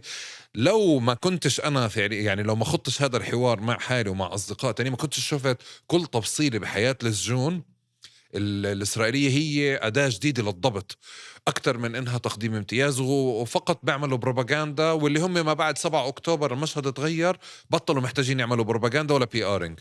بلشنا نشوف المعسكرات اللي بنشوفها بالسينما، يعني سينما السبعينات والثمانينات في دول ما، يعني بس حتى لما بتسمع عن شكل المعسكرات أو صورهم بالبيئة الصحراوية أو ببيئة التراب اللي المشيك وناس مغمم عينيها، انت بترجع فعليا لإشي ما بشبهش اي إشي انت كنت تفكر فيه بسجون الاحتلال تحديدا. يعني مزبوط، في هون أكتر من شغلة يمكن أحمد. يعني موضوع مثلا الاعتقال الإداري، يعني كان في محاولات وهون كمان يعني تشوف يعني بعد 17 أكيد زي ما أنت حكيت إنه يعني الاحتلال أو الاستعمار الصهيوني يعني خطر مهم، يعني زي ما أنت هي وصفتها صح، إنه كل هاي المنظومة القضائية أصلا هو وضعها يعني وضعها في القمامة، مع إنه هو أصلا ما كان عم يعني فعلا بيطبق القوانين زي ما بنعرف، بس حتى التظاهر فيها رماها. تعرف من بداية مم. الحرب لحد الآن مثلا ما في يعني الصليب الأحمر تم منعه من زيارة الأسرى والأسيرات، وتضييق كبير على المحامين في أسرى لحد الآن ولا حدا زارهم مثلا، فيش تواصل مع الأهالي. فهو فعلا بعد 17 كأنه حتى التظاهر اللي كان يعني بتظاهر فيه انه نوعا ما ملتزم في احد في نوع من الضوابط القانونيه، هو فعلا رماه او وضعه على اطراف اللي هو اصلا ما كان موجود، بس هذا بده تفكيك كمان بزياده. بس يعني اذا نفكر قبل 17 يعني الاعتقال الاداري مثال منيح، لانه يعني كان في محاولات من قبل الفلسطينيين والاسرى الاداريين بالتحديد لمقاطعه المحاكم. للاسف ما نجحت، بس كان في محاولات حثيثه فعلا، كانوا عم بيحاولوا يشكلوا حاله معينه. يعني طبعا تتعدى المعتقل مزبوط، توصل للمحامي نفسه انه انتم ليش عم تيجوا، احنا ما بدنا ترافعوا عنا ولا بدنا نرافع عن انفسنا، لانه هاي المنظومه بحد ذاتها هي منظومه يعني بتشرعن شيء غير قانوني، فانا ليش اوقف قدامهم بالاساس؟ مم. وفعلا في احد يعني في احد يعني محاولات مقاطعة المحاكم، الأسرى طلعوا رسالة بيحكوا فيها إنه إحنا يعني بما معناه إنه ما ينفعش نعطي هذا المكان أو هاي المحكمة أي نوع من الشرعية، إنه إحنا وجودنا أمامها كمان هو جزء من إطفاء أو يعني المساهمة في تعزيز هاي المنظومة اللي هي بالأساس مرة تانية بالتحديد في الاعتقاد الإداري، بس طبعا في كل يعني تعرف حتى في المحاكم والمرافعات هو نفس الشيء، نفس المنظومة مزبوط.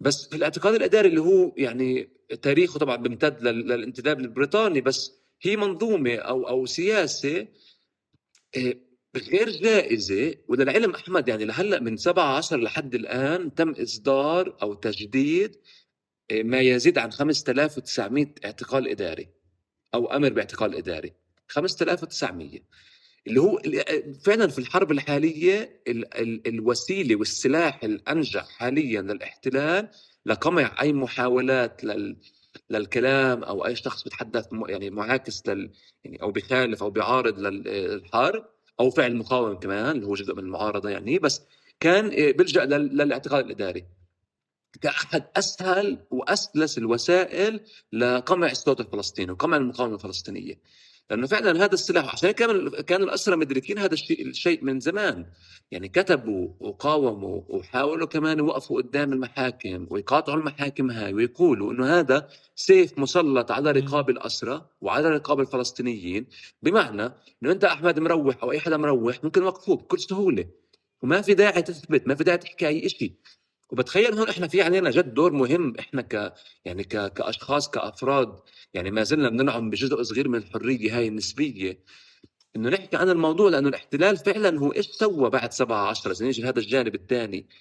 يعني بالرغم انت من ادراكنا كلياتنا انه هاي المنظومه ما تغيرت وهي نفسها اللي كانت تعذبنا قبل ما زالت تعذبنا الان، بس هو ايش سوى بعد 17 زي ما انت حكيت؟ اجى باول الحرب، وانا بتذكر منيح يعني كنا عم نحضر في هاي الاخبار، دخل طبعا بن كبير، بدأ هاي الحملة اللي كان عم بيهدد فيها من قبل. إذا بتتذكر كان بيحكي أنا بدي أوقف مخابز الأسرة، أنا بدي أوقف فكرة هاي اللجان اللي بيشكلوها الأسرة، اللي يعني اللجان التنظيمية اللي بينظموا أنفسهم داخل السجون، وبدي امنع هذا الاختلاط يعني قرار فكره انه في مندوب للسجن اللي هو بيقرر كيف بده يمشي السجن ومين بده يقعد وين وما الى ذلك.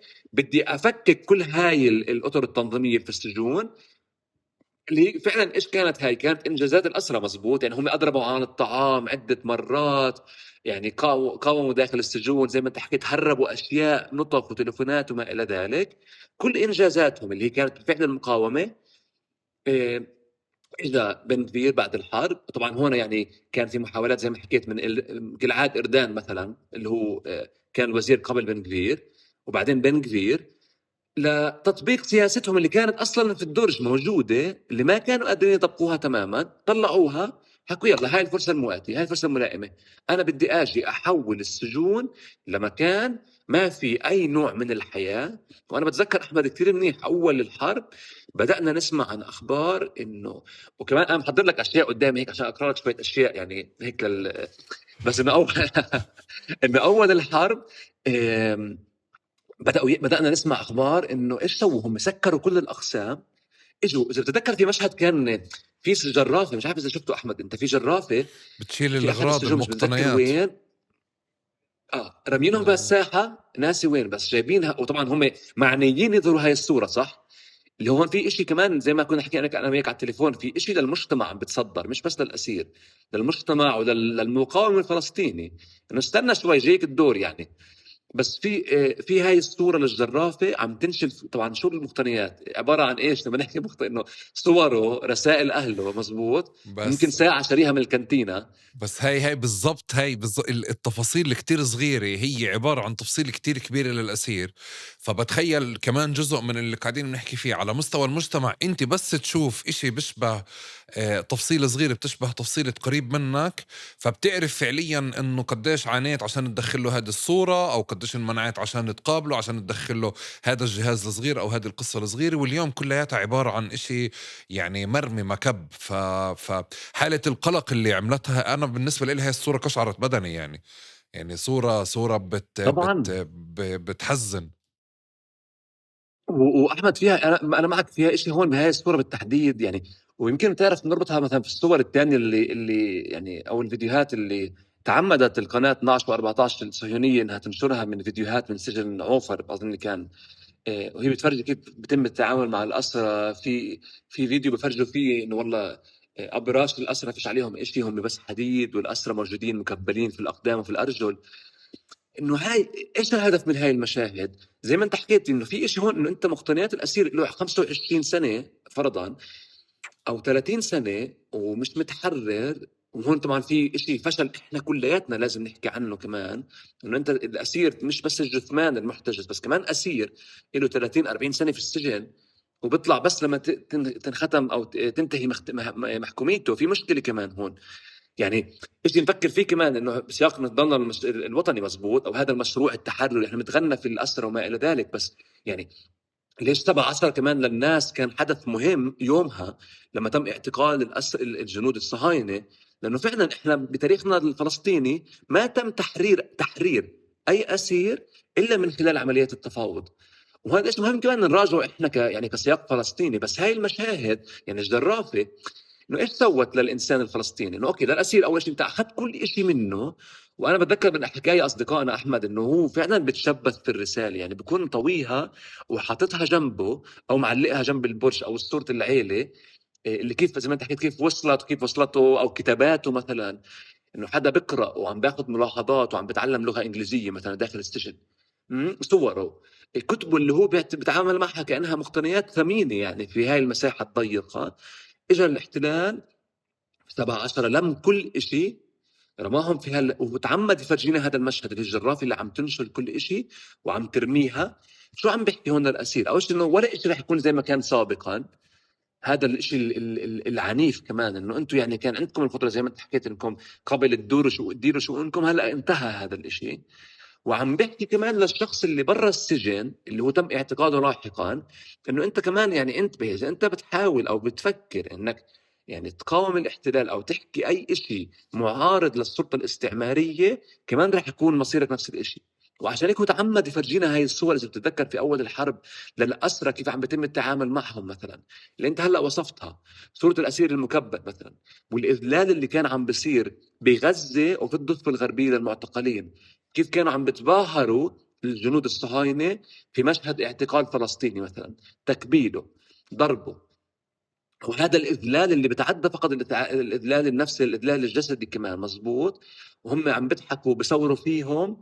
أو في مشهد برضه عالق في هيك في ذهني لأسرى مكبلين، يعني عم بكبلوهم مع بعضهم وعم بجروهم مرة واحدة، أو أسرى على الأرض مثلا. اللي هو أنت شو عم بتسوي هون؟ مش عم تنزع بس كل الصفات والقيم الأخلاقية والإنسانية لمش لأسير يعني عم بيناضل، بس انت عم بتحاول تصدر يعني تصور لمن هم خارج الاسر، انه يعني انتبهوا حاله هيك من تشكيل حاله من حالات الردع والخوف لهذا المجتمع، انه انت كمان الدور جاييك، او اذا بتفكر تقاوم او بتفكر انك تعارض او تتفوه حتى في رايك، اي راي داعم للمقاومه، انه هيك رح يكون مصيرك. وهنا في إشي كمان في هاي المنظومة السجنية أحمد، اللي هو كتير عنيف وكتير قمعي من الاحتلال فعلا. يعني قدر يمكن بعد 17 يرجع هاي الأشياء صورتها العارية تماما. اللي هو كمان يعني بدنا نتذكر إشي مهم، بتخيل إنه مش بس وقف وأخذ مقتنيات الأسرى، بس كمان يعني عزلهم بشكل كامل عن العالم الخارجي، منع أي نوع من التواصل مع أهاليهم وذويهم، قطع عنهم الماء والكهرباء لفترات محددة أو حددها بساعات محددة، ومنع العلاج، منع الخروج للمستشفيات والعيادات. واحنا بنعرف انه في اسرى كمان استشهدوا داخل السجون، في اسرى بيتم قمعهم ما زال لحد الان، اللي هو عم بشكل حالة عامة للمجتمع الفلسطيني، اللي رجع فعلا زي ما كنا نحكي سابقا، كان زي ما كانوا اهالينا يحكون، لانه هو السجن هو مكان مكثف للحاله الاستعماريه الصهيونيه ككل. وهو هلا هيك فعلا. وأنا بفكر باسل كمان غير فكرة الصورة المقتنيات، هي مش مجرد مقتنيات، هي كل فكرة امتيازات الأسرى اللي حصلوها داخل السجون على مدار هذه الفترات السابقة. هيك بدنا ناخدها في الصورة الرمزية، هاي عبارة عن قضية التعليم، التواصل، يعني كل الامتيازات أو كل النضالات. وفي مشهد لإلنا فعليا درس كف أكلناه جامد، إنه كمان حتى اعتقادنا أو تغنينا بمنجزات الأسرى خلانا بمحل ما نفكر انه هذه صارت يعني شيء ثابت موجود محصن بإرادة الأسرة فقط. فأنت فعليا بتيجي وبتشوف اليوم مشهد اللي هو حرفيا دخلك بالجرافة شال الأسرة وكل امتيازاتهم وزتهم يعني بهذا المنطق، وبحكي لك بشكل واضح وبخلينا نوعى كمان لمشهد انه كل امتياز ممكن تحصله داخل تحت الاحتلال بأي مكان، سواء انت كموظف في السلطة برام الله او كأسير فعليا بأي سجن ما، هو فعليا انت موجود مع فارق التشبيه موجود. الامتياز تبعك ضمن مسؤولية الاحتلال، وهو اللي بيقدر يسحبه منك وينزعه منك امتى بده. اشي تاني بعتقد كمان، انا بفكر انه في 7 اكتوبر كمان وما بعدها راح تخلينا نحكي اكتر بقضية المحاكم، لأنه طوال الوقت إحنا بالنسبة لنا يعني هي محكمة العدل العليا بنشيل العدل على أساس إنه نحاول نبرمج حالنا إنه هي ما بتوقعش عدل منها. بس إذا بدك تيجي تمسكها أنت على مدار السنين كلياتها، سلوكنا ووعينا كان دائما بحاول يبحث عن عدل بالمحاكم الإسرائيلية. فأنت بالآخر بهامش على أحد الهوامش أو من خلال محامين، وكمان لأنه دخلت عليها مؤسسات ودخلت عليها كمان محامين تجاريين يعني، والصفقات وغيرها، اللي خلاك توعى أو تفكر إنه أنت عن جد ممكن يعني تتعاطى معها كرياضيات. بس الصدمة كانت باسل كمان إنه حتى المحكمة اللي كانت الناس تلجأ إلها لتخفف أحكام أو تحصل على امتيازات، ال ال ال ال أظن كانت التماسات المحامين لما قالوا طالبوا بالكشف عن مصير المختطفين من غزة بالأشهر الأولى، فطلعت المحكمة وعذرت الجهات الأمنية إنه أوكي ما في داعي تكشفوا عنه. فحتى فكرة المحكمة طلعت بلحظة مثل اللي أنت يمكن هاي أبسط إشي كنا نلجأ له لإلها، علاقة فكرة كشف مصير عن مختطفين وكذا. كمان إجت المحكمة وقالت لك إنه حتى أنا جزء من هذه المنظومة، ووهمك اللي أنت كنت عايشه بتفكر إنك ممكن تحصل على عدالة من عندي، هذا وهم. طبعا هون يعني يمكن معك حق في فكرة إنه كيف إحنا كنا نتصور وبنلجأ صراحة للمحاكم الصهيونية، إن كانت محكمة العدل العليا بين قوسين طبعا زي ما أنت حكيت العدل، أو محاكم الاعتقاد الإداري، أو محاكم يعني هاي كل المنظومة القضائية الصهيونية اللي بتعرف أنت كمان أحمد، يعني في محاولات مثلا تقديم التماسات ضد قرارات هدم منازل الشهداء مثلا أو ذويهم، انه يعني بيقدموا تصير في تقديم لالتماس في هاي المحكمه، محكمه العدل العليا، في مرحله ما بتوصلها القرار اللي هي بترده طبعا ما بتوافق، يعني معظم البيوت تم هدمها.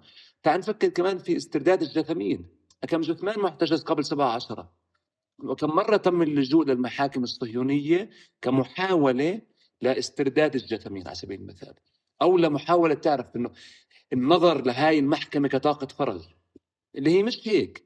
وانا هون بتفق معك تماما، يمكن بالتحديد بعد يعني، وهذا مره ثانيه مش معناه انه ما كان في محاولات من الاسرى، وكان في وعي يعني كمجتمعي انه هاي المحكمه مش هتعطينا شيء. بس انا بتخيل هون شيء مهم يعني، وانت هون اشرت له احمد، يمكن ومهم نفكر فيه كمان لقدام، ورح يكون واضح كمان شيء موضوع حنضل نفكر فيه احنا دائما، انه ايش سوى 7/10 في كل هاي النظره لادواتنا النضاليه. مش معناه انه كان اداه نضاليه نحن نروح على محكمه، مش هيك قصدي، بس قصدي انه انت ما بتقدر تتوقع اي شيء من الاستعمار، مستحيل. هو مستحيل يعطيك اي شيء، مستحيل يجي والله يعطيك يوافق على اعطائك حقك. ويمكن جزء من كمان ادراكنا ووعينا اللي تشكل وما زال بتشكل بعد هاي اللحظه التاريخيه، بتخيل بالرغم كل الالم وكل شيء بنحسه، كل حدا فينا بنحسه بكل دقيقه كل ثانيه، انه هو فعلا رجع الصراع لشيء اساسي. وهون يمكن لما نحكي رجع كمان شيء مؤلم نحكي هيك احمد، لانه احنا المفروض ما كان المفروض نفكر اصلا بطريقه مغايره.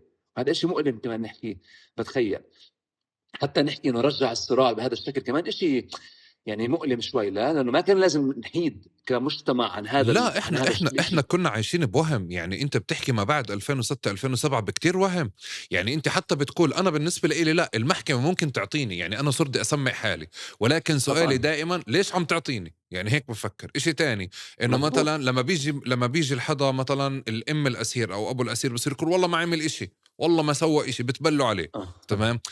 بفكره انه انت فعليا اذا بتثبت انه ابنك ما عمل اشي فعليا ممكن يطلع، ولكن انت عند. احمد احكي لي. استنى شوي، ما سمعتك ايش صار في هون شيء. انا شوي ايش هذا الشيء هون لا، خذ جرب وقتك. احمد، احمد انت عم ممتاز تفضح اشتغل، حالك طب تقنيا، اسف. على فكرة عم تفضح حالك مش تقنيا مشكله، ما انا بالحلقة من هاي. البدايه كان واضح. فكنت بحكي لك باسل على فكرة انه حتى السؤال كان انه كنا نجتهد او كانت الناس تجتهد مع مؤسسات الأسرة مع المحامين عشان يثبتوا انه ابنهم ما عمل اشي، بغاية بفكرة وناسين فعليا انه في ملف امني ممكن يتقدم مسكر. تمام. بلحظة ما مش متأكد حتى اليوم ما بعد 7 أكتوبر مش متأكد إنه الملف الأمني فيه بنود أمنية فعلا، يعني مجرد مؤشرات. تمام. وقررت المحكمة تعطي استثناء إنه أوكي بإمكانك تحجزه بنفس الطريقة ونفس النمط اللي قررت المحاكم فعليا إنه ما تكشف عن مصير معتقلي غزة.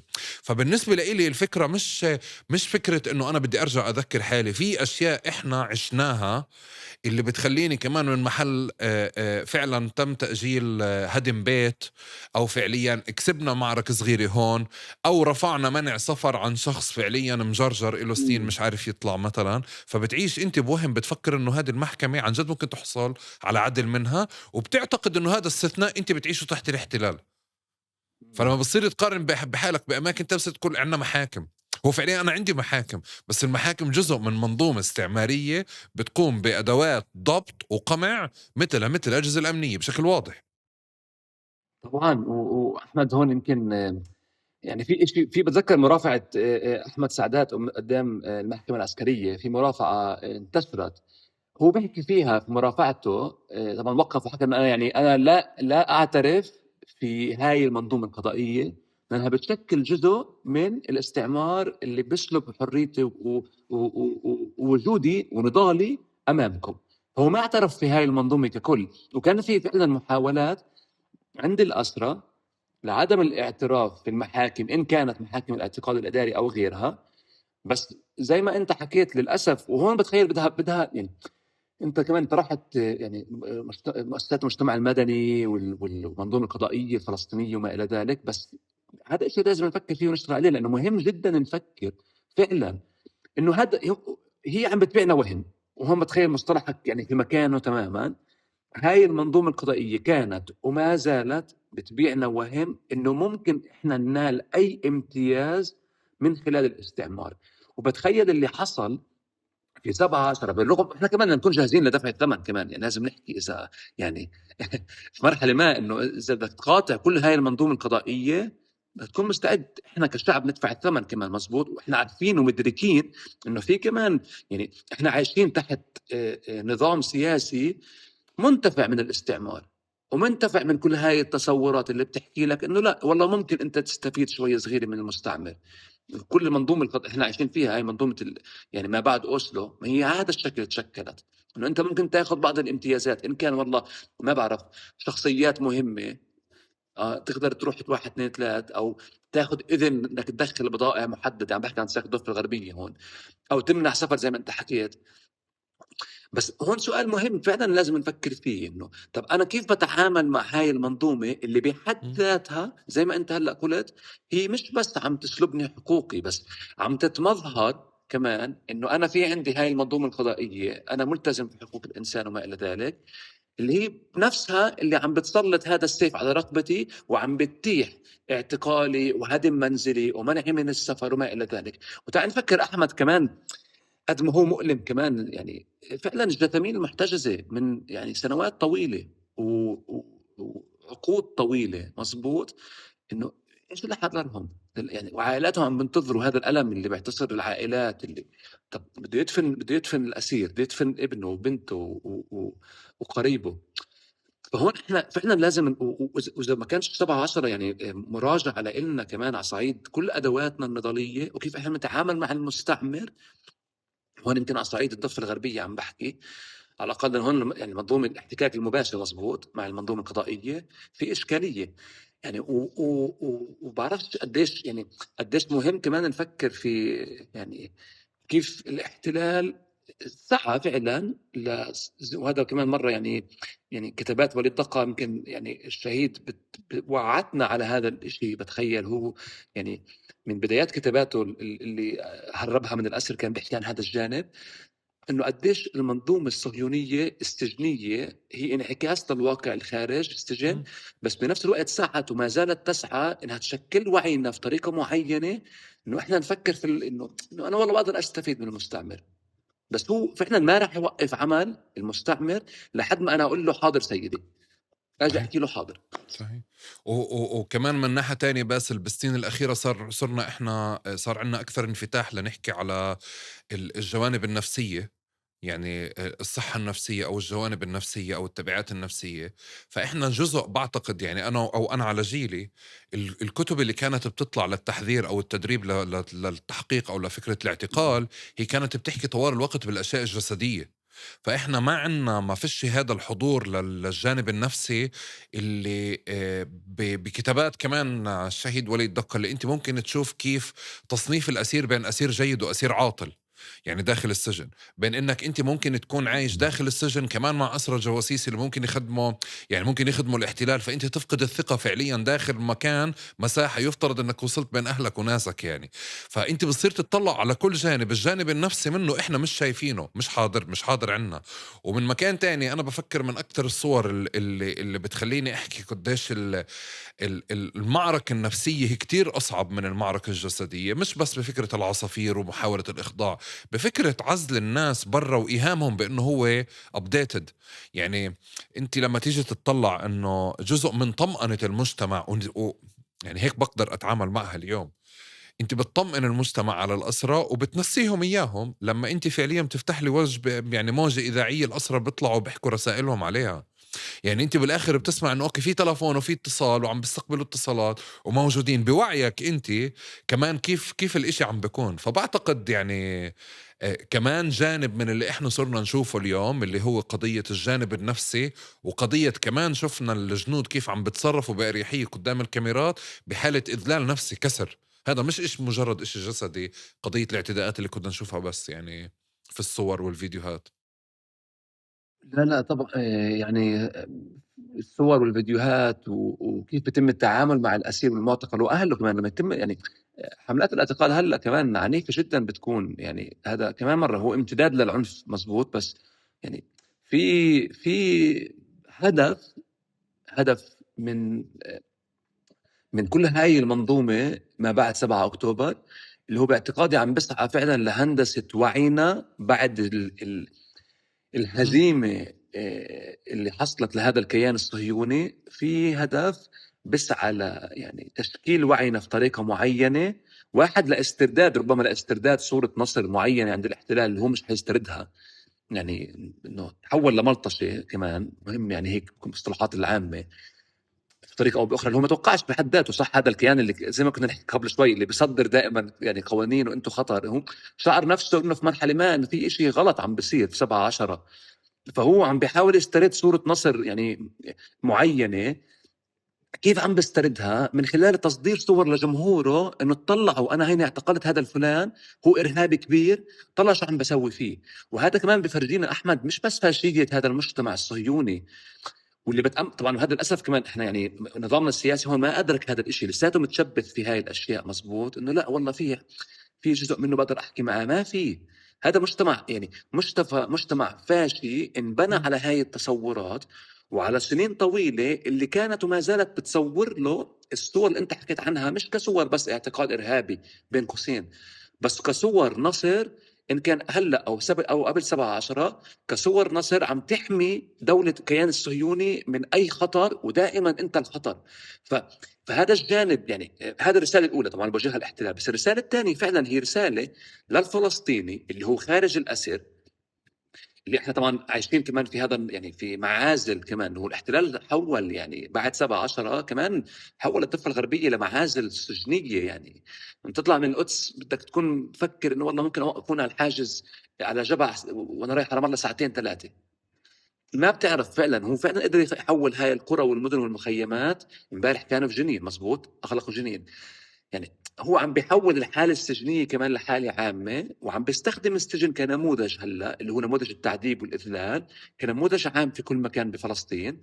طبعا غزة اللي هو حالة مكثفة بالضرورة صح يعني، بس إذا بنحكي على صعيد الضفة الغربية، وعم بيصدر هاي الصور عشان كمان يأثر على نفسية الأسير المعتقل، ذويه، المجتمع ككل، ويرجع يهندس وعينا بطريقة معينة يخلينا أو يحاول يمحي هاي الصور اللي أعطتنا نوع من، أوكي. زي ما أنت حكيت قبل شوي، نوع من فكرة إنه أنا بقدر أنتصر، إن كان في السجن من تهريب نطفي أو تهريب أو الأسرى اللي هربوا أنفسهم بشهر 9 2021. متذكر لما هربوا الأسرى وهي الصورة الضابط اللي قاعد صافن هيك؟ ما هي بحد ذاتها احنا مهم كمان نسترجع ونفكر بهاي الأشياء بهاي الصورة، لأنه هاي الصورة كانت، إذا أنا بدي أجي هيك أقارن ما بين يعني إيش الاحتلال بيسوي إحنا كيف بنقاوم، إنه هاي الصورة هزت كيان ومنظومة أمنية كاملة كانت بتقول إنه ما في حد بيقدر يخترق الجدران، إن كانت جدران السجن الفعلي أو جدران غزة على سبيل المثال أو أي جدار آخر. فهاي الصور والتصورات أو معاملة الأسرى الحالية والتعذيب اللي بنشوفه على الحواجز وما إلى ذلك، احد اهدافه فعلا انه يجي يحكي لك السجان المنظومه هاي كلها انه انت لا شيء، ما تفكر انك انت قدرت او رح تقدر، انت لا شيء. وهون للاسف احمد انت يمكن طرحك كان عن احنا كيف بننظر يعني كيف مرات يعني نظرنا لانجازات الاسرى انهم يعني استطاعوا يعني يحلوا او يجدوا بعض تعرف آه، الحقوق او يسلبوا بعض الحقوق، بس يعني فعلا في خلل كان بتخيل في مرحله ما اللي هو انه احنا يعني كمجتمع يمكن ككل آه، تركنا اسرنا، يمكن اذا بقدر احكي بهذا الشكل كمشروع تحرري في مرحله ما كمان. هو كمان أنا باعتقد إنه مش تركنا، يعني أنا ما باعتقد إنه تركناهم صراحة، يعني بفكر إنه بالعكس في حتى نقاش اليوم عم بيكون على مستوى الحصانة الاجتماعية لأهالي الأسرة. يعني أنت بالعكس في امتيازات، في امتيازات موجودة، ولكن القضية على مستوى قضية واضح إنه بكل مسارات التحرر الأسير بده يدفع ثمن شكل تحرره فعليا ب يعني بصفقة أو باعتقال أو بعمليات مقابله. فالناس على مستوى أفراد ما بتشعر بهذا الشيء، ولكن أنا بفكر إنه جزء مهم من النقاش اللي هلا إحنا قاعدين بنحكي فيه، إنه إحنا حتى لما مثلا وليد دقة بده يعمل كتاب وفي قراءة أو في توقيع كتاب أو في كذا، أنت كأنك رايح فعليا مش على أسير يعني أنتج هذا الإشي أو عمله، يعني فعالية زيها زي ممكن تكون فعاليات تانية. فأنتِ حتى عِشتِ الوهم هاد، يعني إحنا كلنا عِشناه بمحل ما.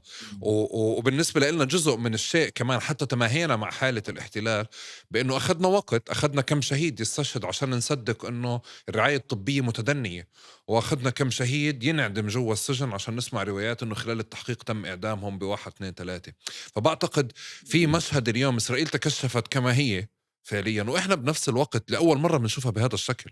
يعني باحس إنه مش لازم نجلد حالنا بزيادة، لإنه أنا ولا مرّة شُفتها بغير هيك، وأنا عملت اللي علي، إنه قرأنا كل الكتب اللي أعطونا إياها يا باسل. يعني شو تساوي بالتحقيق وشو تساوي بالسجون وشو السجون بنحكى عنّا وشو بنعمل عنّا، بس هاي النتيجة اللي موجودة. بدي أجرّب، بس بلفتني كتير إنّك أنت بتعمل مقارنات. أول إشي دي عندي فضول دايمًا إنه ضروري نعمل إحنا المقارنات عشان نشير لمستوى لقضية لسجون، والّا بحد ذاتها السجون الإسرائيلية وشكل الاعتقالات اعتقال الفلسطينيين بحد ذاته نموذج مختلف، في حاجة لنعمل مقارنة لكل شيء؟ لأ، باتخيّل ما في حاجة، لإنه هو اللي بحد يعني السجن الصهيوني أو المنظومة السجنية الصهيونية هي بحد ذاتها ممكن تعطينا كمان يعني قراءتها، وهيك بتعطينا تحليل يعني مهم ومختلف باتخيّل إذا نفكّر هيك فكريًا ومعرفيًا، بس فمش بالضرورة برأيي، لإنه كمان أنا أنا الحالة أنا باسألك بس، وفي بالي نفس النقاش على المقارنة بين نموذج جنوب أفريقيا ونموذج فلسطين لمّا بنحكي على الأبرتايد. فباحاول، عندي فضول دايمًا إنه باشعر أحيانًا اعتدنا أو نعمل مقارنات عشان نوصّل شيء ما، يعني هيك. طبعًا. لأ فاهمك، أنا فاهم تمامًا.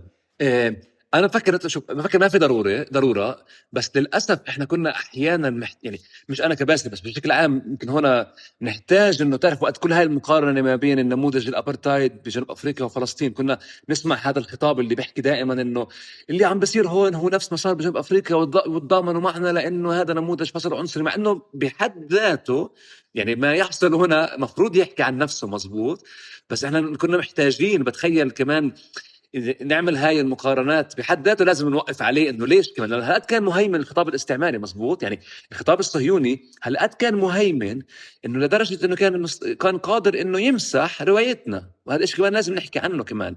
يعني كان قادر إنه فعلًا يصدّر إنه روايته إنه هي الرواية الحق، وإحنا مش مجتمع تحت استعمار، واحنا اضطرينا ربما في مرحله ما انه نعمل هاي المقارنات عشان نكسب تعاطف الاخرين، مع انه ما كان، إمم. بتخيل باعتقادي ما كانش لازم، لانه فعلا يعني انا باعتقادي احمد كمان انه الاستعمار الصهيوني هو مش بس نموذج، هو مش بس حاله استعماريه مستمره، بس هي حاله نموذجيه برأيي عم تتكرر في اماكن اخرى. يعني لازم حتى تكون مقارنة عكسية هلأ، إنه كيف الاستعمار الصهيوني عم بيصدر معرفة عشان يقمع ناس خارج فلسطين. تعال نعكس الآية شوي صغيرة، نعكس هاي المقارنات، إنه مش نحكي بس، ورح أحكي عن أمريكا اللاتينية كمان شوي، بس إنه ما نحكي بس ليش مهم أدرس والله المقارنة ما بين جنوب أفريقيا ونموذج الأبرتايد أو العبودية في أمريكا في الولايات المتحدة وإسرائيل، بس أجي أحكي إشي مختلف تماما شوي، أو يعني منعكس، انه تعالوا نطلع كيف اسرائيل عم بتقتلنا يوميا وعم بتصدر انماط معرفه وعنف وتعذيب واسلحه زي ما بنعرف، وعم بتجربها في غزه وفي اماكن اخرى بفلسطين المحتله، فلسطين التاريخيه، عشان تروح تصدرها وتدرب الشرطه في البرازيل على سبيل المثال، او تدرب الشرطه في امريكا، او تدرب الشرطه في امريكا اللاتينيه. فهون شوي يمكن احنا نقدر نحكي شيء مختلف شوي، صح؟ انه انا ما بدي اسوي مقارنه، بس بدي احكي انه النموذج الصهيوني هو نموذج عم بيؤدي لآلام وعنف وألم لمجتمعات أخرى في أماكن أخرى اليوم. وفعلا الاحتلال قدر يصنع نفسه كبتعرف كهاي الدولة. واحنا يمكن كان جزء من نقاشنا اليوم أحمد هو السجن صح، بس الاحتلال استطاع يصور نفسه ويصدر نفسه في هاي كل هاي السايبر تكنولوجي وهاي الدواوين يعني التقنية، انه هو دولة الامن المطلق. وبتعرف هاي يعني بسموها يعني دولة الاحتلال يعني الدولة الأمنية تعرف بهاي التصنيفات صح. وبتعرف في معارض الأسلحة كثير في موجود بيكون يعني أكشاك لدولة الاحتلال، او هي مش اكشاك يعني هي اكبر من اكشاك، بس بغض النظر الفكره انه فعلا الاحتلال احنا يمكن لازم نعكس المقارنه شوي صغيره. مش الالم اللي احنا بنعانيه كفلسطينيين، لا نطلع على النموذج الصهيوني. اذا انتم هلا ما وقفتوا مع فلسطين كعالم كانسانيه، مصيركم رح يكون زي مصيرنا. وهاي الرواية هلا عم تتصدر كمان، لأنه فعلا الاحتلال اللي يعني على مدار الحروب الأخيرة على غزة وكل تجاربه في فلسطين. وهون بتذكر مرة قرأت إشي أحمد عن إنه كيف الاحتلال الصهيوني استخدم فكرة المعازل والجدار وصدرها، والولايات المتحدة تعلمت منه كيف إجت عزلت مجامع ومدن في العراق إبان الحرب الأمريكية على العراق. إنه كيف تسوى هذا، بتعرف العقيدة الأمنية مزبوط، إنه العقيدة الأمنية ضد الإرهاب. إنه حاولوا يتعلموا من تجارب الصهاينة في بالتحديد يعني في الضفة الغربية. ما بعد إنه كيف الانتفاضة تم بناء الثانية هاي بتقصد؟ مزبوط. انه بناء من هاي تجارب المعازل وعزل المدن والقرى عشان يطبقوها في العراق في الحرب الامريكيه على العراق. او مثلا كيف تعلموا هذا هون في ميمو في نص السي اي اي وكاله الاستخبارات الامريكيه طلعته بال 2001 وبيحكي حرفيا احمد انه كيف احنا هذا نص طبعا كان سري، تعرف معظمهم كان سريين بعدين صاروا ديكلاسيفايد يعني تم ازاله الحظر عنهم. بتحكي فيها المذكرة الأمنية لوكالة الاستخبارات المركزية إنه إحنا إذا تعلمنا من النموذج الصهيوني كيف بتم استخدام ذرائع قانونية لشرعنة التعذيب، إحنا ممكن نستخدم نفس هاي الذرائع لتعذيب الأسرى اللي بتم اعتقالهم خلال الحرب أو الحرب على الإرهاب. هم استخدموا نموذج الاحتلال اللي هو لجنة لاندا وقرار محكمة العدل العليا عشان يسووا نموذج قانوني كمان يعذبوا فيه من خلاله الأسرى اللي تم اعتقالهم في غوانتنامو وأماكن أخرى.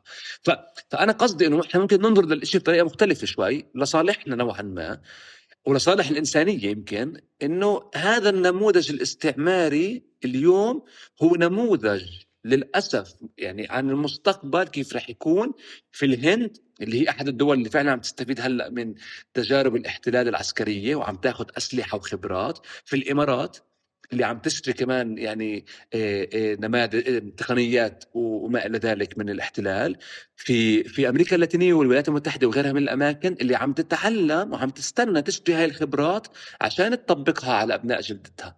وهون بتخيل في مقارنة مختلفة شوي. يمكن إحنا عم نحكي للناس انتبهوا رح يصير فيكم زي ما عم بيصير فينا حاليا، بس طيب النموذج الثاني تفضل أحمد. اذا بدي ارجع لورا، اذا بدي ارجع لورا بعد ما حطينا ارضيه للمقارنه، بنفع تحكي لي لانك اشرت باكثر من مكان انه النموذج السجون بدايته كمان اخذوها من تجارب استعماريه تانية، تمام؟ يعني ومع الإشارة لأنه الكم العمليات اللي عنا هو بحد ذاته بفرض حاله كمدرسة كنموذج، يعني كم الاعتقالات اللي صارت عنا على مدار هذه السنين كلياتها. بس بالمحاولات الأولى اللي خاصة أنك أشرت لها بأكتر من مكان، بس كان مهم لإلي أحط الأرضية المقارنة يعني بس عشان نفهم حالنا بشكل أوضح. تفضل. طبعا احمد أنا كان قصدي انه يعني احنا بنطلع على السجن كمان يعني مهم يعني. يمكن احنا بدأنا النقاش هيك انه احنا فلسطين مكان يعني مركزي، بس كمان احنا تجربتنا يعني انا هيك بشوف الاشياء مرات مبنية على تجارب ناس اخرين كمان يعني ان كان بالوطن العربي سابقا او حتى اجدادنا ابان يعني الانتداب البريطاني مثلا مزبوط اللي كان نفسه يطبق نفس سياسات الاحتلال وتعلم منه. مثلا هدم المنازل، قانون الطوارئ البريطاني أتاح هدم منازل المنفذي ما يسمى في العمليات اللي هم المقاومين يعني، أو إنه منع الإنسان من الحركة أو الاعتقال الإداري بحد ذاته. إحنا تطرقنا له أنا وياك أنا وياك أحمد إنه هو كمان كان مستمد ومستل من تجارب الانتداب البريطاني بفلسطين وأماكن أخرى.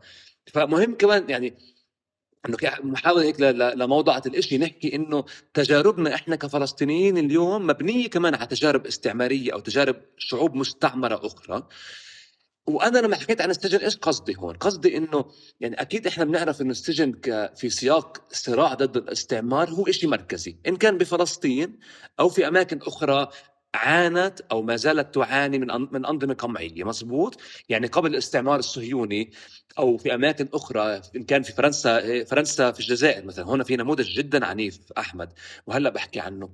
بس فالسجن كان دائما مكان مركزي لهندسة وعي الأفراد، لتعذيبهم. وبتخيل كمان في السياق الاستعماري إن كان بفلسطين أو مكان آخر، كان هو مكان كمان مهم يعني لمنع وردع الشعوب المستعمرة من المقاومة.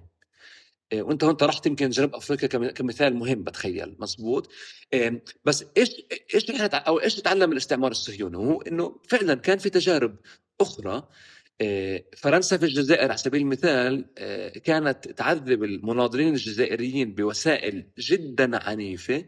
وفي مرحلة ما الفرنسيين أنفسهم صوروا ودرسوا هاي التجارب للأمريكان. وهنا في فيلم مشهور اسمه معركة الجزائر، يمكن حضرته أحمد، اللي هو بفرجينا هاي معركة القصبة في الجزائر في المدينة. أحد المقاطع، هو فيلم لمخرج إيطالي، بس أحد المشاهد بفرجينا. وكان الهدف من الفيلم، من العلم، الهدف من الفيلم كان مش هدف يعني تبادل خبرات سجنية، كان هدف منه انه تعرف تحكي عن كيف تجربة التحرر من الاستعمار في الجزائر كانت يعني. فهو بيركز الضوء على حصار القصبة في الجزائر، وكيف كيف تم محاولة تفكيك الجبهة اللي كانت موجودة هناك الجزائرية المقاومة. ففي مقطع من الفيلم بالتحديد بيكون في ضباط فرنسيين عم بيعذبوا الجزائريين من خلال يعني وضع رؤوسهم في المياه. هاي بسموها الامريكان ووتر بوردنج، يعني اسقاط الراس في المياه من اجل يعني سلب معلومات. وكيف عم بيعذبوهم بوسائل اخرى. في مرحله ما وانا عم بقرا بشوف انه هذا الفيلم بحد ذاته الامريكان كانوا بيجعلوا ضباط وعسكريين من امريكا اللاتينيه في مدرسه تم انشائها اسمها مدرسه الامريكيتين، عم بيفرجوهم الفيلم وبالتحديد هذا المقطع عشان يحكوا لهم كيف انت ممكن تعذبوا المقاومين. ونفس الفيلم هذا او نفس اسلوب التعذيب هذا اللي هو وضع الراس في المياه، احنا بنعرف تم استخدامه في غوانتنامو. مزبوط. ضد اسرى ومعتقلين اخرين. فهون اذا نيجي نفكر كمان فرنسا في الولايات المتحده بالفيتنام، انه كان في وسائل عنيفه في مرحله ما.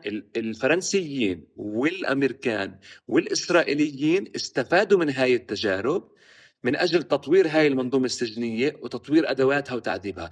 فالمغزى نوعا ما هو ايش؟ انه فعلا تعذيب الاسير، الشبح هاي مثلا، فكره الشبح على سبيل المثال، او تعال نفكر بشيء اقرب شوي هيك للغه يعني لتاريخنا العربي، الفلقه. تعرف هذا اللي هي رفع الراس، وضع الانسان على الارض وضرب اجريه في يعني في خيزرانه. كمان هاي كنموذج تم تداوله في أماكن أخرى متعددة. ما نعرفش بالضبط كيف بلش، بس كنموذج تعذيب إنه وصل من سوريا للبنان لمكان آخر. مزبوط. الشبح كمان، الشبح يسمى هلأ في الشبح الفلسطيني مثلا، لأنه تم ربطه في طريقة شبح الإسرائيليين للفلسطينيين، اللي هو مش بس الإسرائيليين هلأ بيستخدموه كأسلوب تعذيب. فالمقصد هون إنه أساليب العنف والتعذيب أو حتى تطوير كل هاي المنظومة السجنية هي ما اجت من فراغ. الإسرائيليين اجوا فعلا، هم بنوا على القوانين الاستعمارية البريطانية، أخذوا هاي القوانين الانتداب البريطاني، كانت تسميها قوانين أنظمة الطوارئ، طوروها شوي، خلوا منها المناسب لإلهم. استفادوا من تجربة الفرنسيين في الجزائر مثلا، الأمريكان في فيتنام، وشافوا درسوا هاي أساليب التعذيب المتعددة اللي هي للأسف كمان مرة إحنا من الوطن العربي كمان بطبقها على أسرى السياسيين، نفس الأساليب.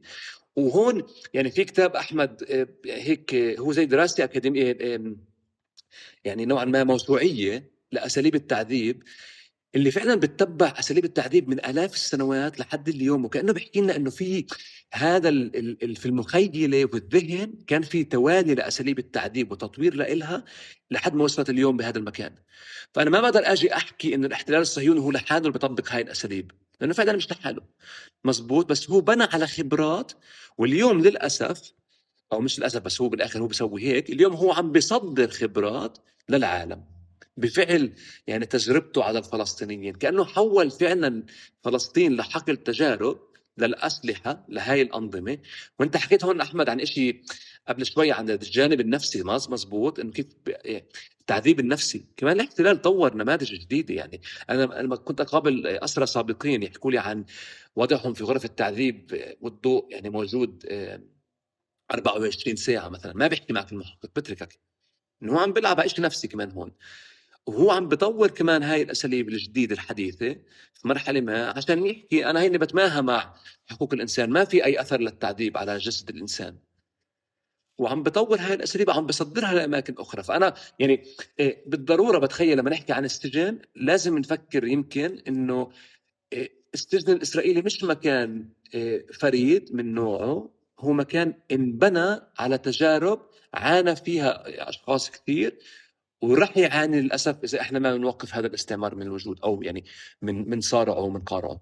وبعتقد كمان انه لازم نشوفه كمنظومة اكتر من انه مجرد سجن وسجان، بمعنى انت في منظومة محاكم، في منظومة اطباء، في منظومة حواجز، ولما تشوفه بهذا الشكل بصير تشوف فعليا فكرة سجن صغير اللي موجودة فيه مجموعة من الأسرى اللي بيطبقوا عليه إجراءات، وفي كمان السجن الأكبر اللي هو على مخيم، على قرية، على بلد، على شيء ما اللي بتم ممارسة فيه نفس الشيء. عندي فضول أعرف أنت، لأنه يعني صرت شايف كتير سلوكيات سجانين أو سلوكيات معتقلات، في الأشياء اللي لفتتك ما بعد 7 أكتوبر، يعني أنت كفلسطيني وكحدا فعليا بحثت ومختص فيها، بس هيك في أشياء ما كنت متوقعها أو ما كنت متوقع أن نوصل لهذا المستوى من الوحشية أو من العنف؟ صراحة يمكن أحمد اللي يعني دهش شعرت هيك جدا مؤلم كان بالتوازي طبعا مع كل إشي تاني.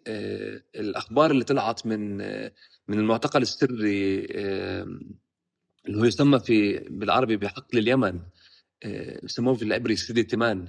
سجن سري كان هو معسكر يعني، بس تم تحويله لمعتقل سري. آه، وكانوا يرسلوا عليه أسرى غزة بالتحديد. وقبل كم من أسبوع طلع في شهر، يعني إذا بتذكر صحيح، في شهر 4 أو لاحقا في شهر 5 طلعت عدة تقارير وشهادات بتحكي عن ظروف الاعتقال اللي هناك، اللي هي بالتحديد لمعتقلي غزة. في طبيبين إسرائيليين أظن طلعوا حكوا شهادات اللي كانوا يحكوا فيها إنه السجن هذا مقسم لقسمين: سجن واحد زي كأنه مستشفى ميداني، والآخر هو معتقل يعني حتى بوصفوه كأنه هو يعني مكان للدجاج بين قوسين، يعني مفتوح وشبك حواليه. بيحكوا فيه عن تفاصيل الاعتقال وطريقة التعامل مع المعتقلين، إنه هم طول الوقت مكلبشين بالإيدين والأقدام، لحد إنه اضطروا الأطباء أو الممرضين حتى في هذا المكان لقطع وبتر أقدامهم وإيديهم بفعل يعني الآثار اللي تركتها الكلبشات على الإيدين والأقدام. وبيحكوا كمان إن الأسرى والمعتقلين مغمى عليهم، يعني معصوبين الأعين طول الوقت، بضلوا راكعين على الأرض في هذا المكان المفتوح والعنيف. وإنه في المستشفيات، وهذا إشي كتير مؤلم كمان إلي أشاهده وكنت أقرأ عنه، إنه المرضى في، يعني طبعا المرضى نحكي هون مرضى في اليوم، يعني مش أي مريض بيروح المستشفى، مزبوط، إنه مريض اللي هو عم بوصل حالة جدا جدا يعني متقدمة من المرض، لأنه بالآخر أي مريض آخر بعطوه أكمول يعني إنه مسكن. بس المرضى اللي حالتهم صعبة بيتم وضعهم في هذه المستشفيات الميدانية، ربطهم وكلبشتهم طول الوقت، ومضطرين كمان يخرجوا أو يعني يذهبوا، يعني يخرجوا في حفاضات على هذه يعني سرير المستشفى، ومعصوبي الأعين طول الوقت. والأطباء هدول اللي حكوا، اللي هم يعني خرجوا نوعا ما عن يعني أعطوا شهادات، بيقولوا إنه ما بيتم فعلا معالجتهم ولكن إعطائهم مسكنات حتى في المستشفى الميداني. فهو يمكن عشان شفت هاي المشاهد، وفي صورة لأسير برضه واقف في هذا المعتقل مغمى عينيه وواقف هيك. طبعا لاحقا كان في شهادات من أسرى روحوا من غزة، بتخليك تفكر بس قديش هذا التعذيب والعنف هو يعني اكيد احنا مدركين انه هو جزء من هاي المنظومه، بس كمان لما تفكر فيه وتصفن احمد وتحطه في، طبعا في سياقه الاكبر اللي هو القتل والدمار اللي عم بحصل وكل شيء بنسمعه وبنقراه وبنشوفه وبنحس فيه، انه هذا المستعمر فعلا هو يعني مش بقدر يمكن اندهشنا، بس بقدر ما يمكن بخليك تشعر قديش مستوى الألم اللي احنا بنعيش فيه، قديش مستوى يمكن المعاناة. بتفكر في أهالي الأسرى والمعتقلين بالتحديد اللي ما بيعرفوا إشي عن أهاليهم من 8 شهور لحد الآن، ولا إشي من 9 شهور، لا شيء، فيش تواصل. وتخيل هاي الحالة أنت لما تقرأ أنه الأسير بهذا الشكل، أنت عم تنزع منه كل إشي، مش بس إنسانيته ومضمونه، بس أنت عم فعلا عم تجعل منه أنه هو يعني لا شيء، لا شيء. لا منظومة قضائية، لا منظومة صحية، لا حتى حقوق إنسان، لا اتفاقيات. كل هذا الشيء اللي طبعا سمعناه كتير، هو أمام هذا الاستعمار هو هيك تبخر. وإحنا كمان مش بقدر ما إحنا مندهشين من هاي المنظومة، بقدر ما هو عنيف. بتخيل، والعنف هذا فعلا مباشر وبيأثر فينا بشكل يومي بكل لحظة. بتخيل في هذا المكان اللي إحنا عايشين فيه. بس الطبيعي إنه إحنا ننشغل بأثر السجن على المسجون، وأقل نحكي على عيلته وعلى مجتمعه، على هذا يعني أقل نحكي عن أثر السجن والسجان على المجتمع ككل. ومن محل كمان بدي أجرب أشاركك إنه بأول 7 أكتوبر كنت أحكي إنه لما ما في مظاهرات عم بتكون بالضفة لإنه ما خلوش حدا يهتف، ما اعتقلوهوش. يعني بهذا المنطق إنه حتى إذا بطول كرم في حدا طلع بسيارة ودعا على مظاهرة يوم الجمعة بيعتقلوه. يعني ففي حالة من الاعتقال. بس كمان مع قساوة المشاهد اللي احنا بنحكي عنها من الأول، عملت ردع عند المجتمع بأنه كلفة إنك تعمل مظاهرة أو كلفة إنك تكتب أو كلفة إنك تعمل إشي اليوم هو شيء ما، وقد يكون على نقاش جدوى ما يشعرش الواحد إنه الإشي بسوى إنه اليوم يعني ما بين قوسين يتبهدل هذه البهدلة. بس إحنا طوال الوقت كنا نفكر يعني كنا نهمش فكرة الأسر أو العيلة أو الناس. وبعتقد انه اليوم المشهد اللي احنا عم نشوفه لا هو ضبط، هذا اللي كنت احكي لك عنه بالاول، هو ضبط للمجتمع ككل. يعني هو تأثير بخيارات المجتمع ككل، هو إلغاء خيارات كمان المجتمع ككل يعني. وصراحة أحكي لك، وهلأ وإحنا قاعدين بنحكي عم بخطر لي سؤال، إنه مش بس على فكرة المجتمع وعدم التظاهر، إنه حتى وأنا قاعد بحكي معك كل شوي عم بفكر، أنت لو ما كان عندك مثلا تجربة اعتقال والدك أو ما عشت كل هذه التفاصيل، كان ممكن خياراتك تكون مختلفة، أو كان ممكن ما تعمل هذا، يعني ما يكونش مجال تخصصك هذا بالضرورة. ف فبفكر إنه التجربة إحنا انشغلنا نحكي، بننشغل نحكي عن والدك، وبننشغل نحكي عن الأسرة، وبننشغل نحكي عن السجن والسجانين، وأقل بنحكي عن سناء، يعني عن سناء دقة، وأقل بنحكي فعليا عن يعني عن كل الحالة اللي عاشتها أو التجربة اللي عاشتها. بس يعني لا لا طبعا. وبتعرف انا يمكن كمان يعني معك حق. لأن تجربة الأسر هالقد متجذرة في سياقنا الفلسطيني، يعني من بداية الاستعمار لحد الآن. تعرف يعني كيف إنه فعلا السجن هو مكان، يعني في المخيل للكل هو مكان قريب وبعيد بنفس الوقت ومركزي. إنه كل حدا أنت أكيد تعرف ناس بعائلتك ومروا في هاي التجربة. بس بنفس الوقت يعني كيف الآثار النفسية ربما على الأسير وعائلته إنه مهم فعلا نفكر فيها. وهذا الجانب أنت حكيت هلا عن سناء وعن يعني ذوي الأسرى الآخرين وذوي الشهداء كمان، يعني ذوي الشهداء وذوي الشهداء المحتجزة جثامينهم كمان، اللي ما قدروا يلقوا نفث الوداع. قديش فعلا هاي المنظومة أحمد. وهون بفكر كمان يعني مهم كمان نفكر في هذا الجانب، انه هي هدفها زي ما انت حكيت مش ردع الانسان كفرد، هو فعلا هندسة مجتمع بشكل كامل.